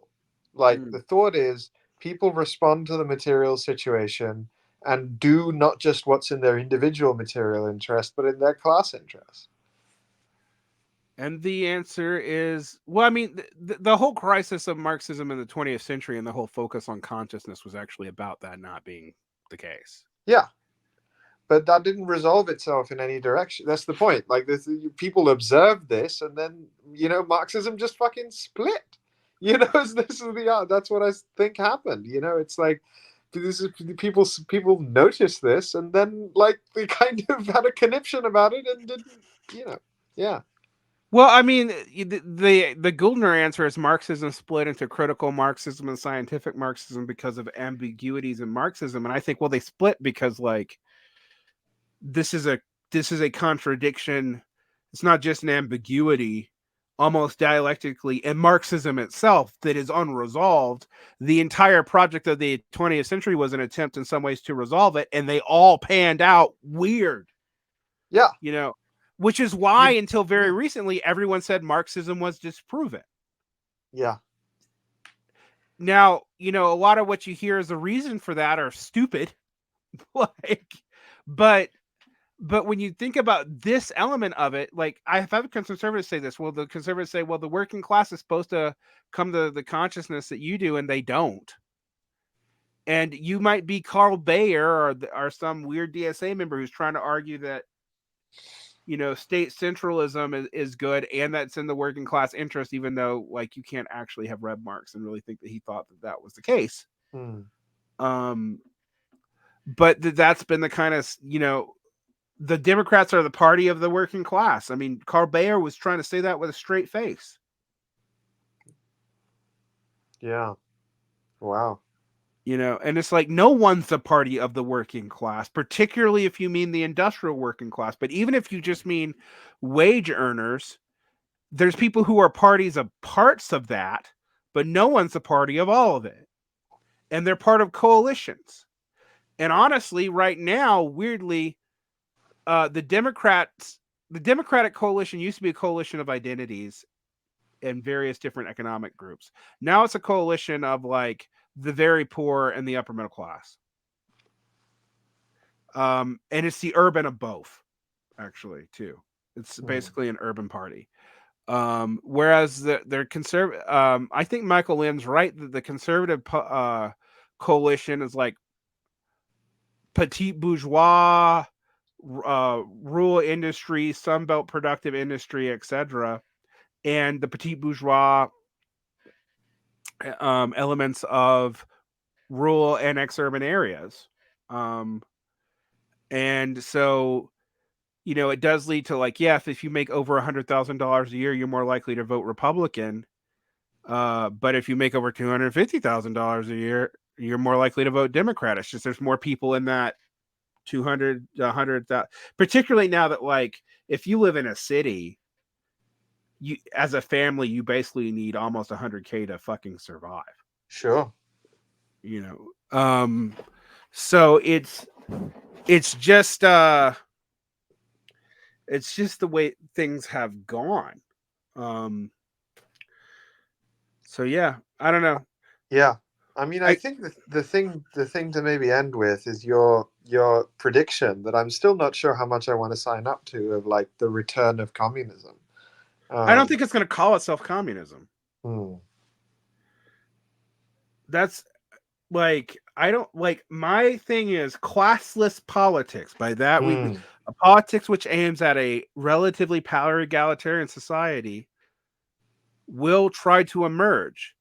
It will probably emerge historically, like if Robert Michel's is any indication, it emerges generally as the idea that you could have a dictatorial oligarch, a dictatorial executive fighting oligarchies, which right now would look right wing. That is where the counter systemic but seemingly egalitarian nature of parts of the right come from. That's not communism. It's a perversion of it because there's still classes there, but it comes out of that impulse. Yeah. So what all this is leading up to, Derek, is why not Trump? Oh no. This is what Cotrone. I mean, I think this is some of what Cotrone was saying, though. Yeah, he was picking up on this. Do you remember what I said in 2016? Remind me. I said it to Doug Lane, and it wasn't a why not Trump argument. It was like, we should not care that much about who wins the executive office. That it will matter about what we have to do tactically to defend vulnerable people. It will. But like for the long durée, it makes very little difference as to where we are going. And people did not attack me because I didn't word it in this trolly way of why not Trump. But it was sort of like, independence means independence, or it doesn't mean anything at all. You know, and right now it doesn't mean anything at all. If you have 70% of the population effectively says we need an independent movement, but no one's actually willing to do it or risk it, then it doesn't mean anything. It means that people are basically accepting a system that they don't like and candidates that they don't like because they are afraid of anything else. Yeah. I mean, this goes back to consciousness and being. Like, why is it impossible for people to be incoherent? You know, it's like people say all this out loud because they imagine that logic rules politics. You know, it's like, oh, people can't have attitudes that conflict with their actions. Yeah, I know. This is one thing what I find Chomsky's weirdly prescient on, but then like argues against in everything else he says. Where he, but I have pointed out, like, yeah, Chomsky's right. Social democratic policies are always popular. Big Rock Candy Mountain is always popular. Do people think you can do it, though, is a whole different question. Right. That leads to the whole, like, why are social democratic policies always popular and social democrats are never popular? Well, I mean, I think that's been obvious to me for, like, 15 years. Social democrats don't do what they say, so who should give a shit what they propose? It's you might as well go with your local bourgeois or whatever, because at least that made sure you have a job. Yeah, and also the choice is not between bourgeois and social democrats. The choice is between, your coalition and the people who support the other guy, the other coalition. Right. And those don't cut neatly across ideological lines. So Trump will throw you some money if you're in his coalition. Right. I mean, he might not. Who knows? But but you know that Biden didn't. Yeah. And here's the thing: I've been reading the stuff on like who thinks that they benefited under Biden, and it's very few people. It's very few people. So that's the other I mean, thing. don't get me wrong. I don't think we're crashing either. You know, I don't think we're. No, you we're know, not. Everyone's been predicting this major recession, including sometimes me, and it ain't happening. All right. I mean, one thing is even the Federal Reserve forgets that if you when you take in high interest rates, you also have to pay it out to somebody. Yeah. So it's not just we're moving money from the economy; it's just moving it around. Like it's a really inefficient, regressive backdoor redistribution mechanism between one part of the rich and another. Like, and it affects poor people, but probably not a whole damn lot. Like, but then you have all this, you have a whole lot of left who wants to argue that like inflation doesn't affect poor people at all and stuff like that too. And it's just like, in what world? Yeah. Yeah. Yeah. But anyway, and on that note, I guess you could, I guess, you know, I'm going to say, since I've started being more direct about my politics, people have found me much more depressing. And I'm never, you know, I've never been one of those people to end a show with like left is best, you know, the old Michael Brooks adage, because I've never thought it was true. Not because I didn't think the left was better, but it was like, you're best at what exactly? Like, is it your moral dictums? Okay, fine, but who cares? Yeah. Are you better at winning? Clearly not. Are you better at being coherent and thinking things through? Are you better at even analysis? There are times where I think we were, but I don't think lately, I don't think that's true either. Like, yeah. I mean, I find it's easiest to just to say what I'm against and say what I think the situation is like. You know, class domination bad, but also impossible to get anything done beyond tactics and coalition poking in contemporary politics. You know, yeah, that's the situation. And that's been, you know, to be honest, I think that's been the situation for as long as we've been talking to each other, you know. Yeah. I mean, the difference is, you know, when you started this, you thought there were technocratic fixes to it. Yeah. And when I started this, I thought maybe we could, you know, bring about the science of Marxism or something. and today I'm like, no. Yeah. I do think a communist politics is on the horizon. I want people to think when I say, though, you're seeing that in the conservative impulse, I do not mean that we should tail the conservative impulse. Yeah. I'm just saying it's proof that element of it is proof that it exists. Like, and it exists on the left too, to some degree, even in the most obnoxious, you know, identitarian politics in some ways. Yeah. But everybody is pretending that these coalitions and identities are more stable and more coherent and more solid than they are, as you and I have been talking about for like 10 years too. Absolutely. I mean, and this is the thing. I agree with you that like power egalitarian ideology will come back. But the trouble with our situation is that no ideology ever coalesces around a movement. I suspect movements will happen again. The thing is, Amogh, that I'm not willing to predict what that is, because anyone who's tried to in the past has been wrong. Yeah. Like like look at Marx's predictions about those movements. It's not look at when they were able to take advantage of those movements, because they did do that. But look at when they said they were going to happen. They're almost never right.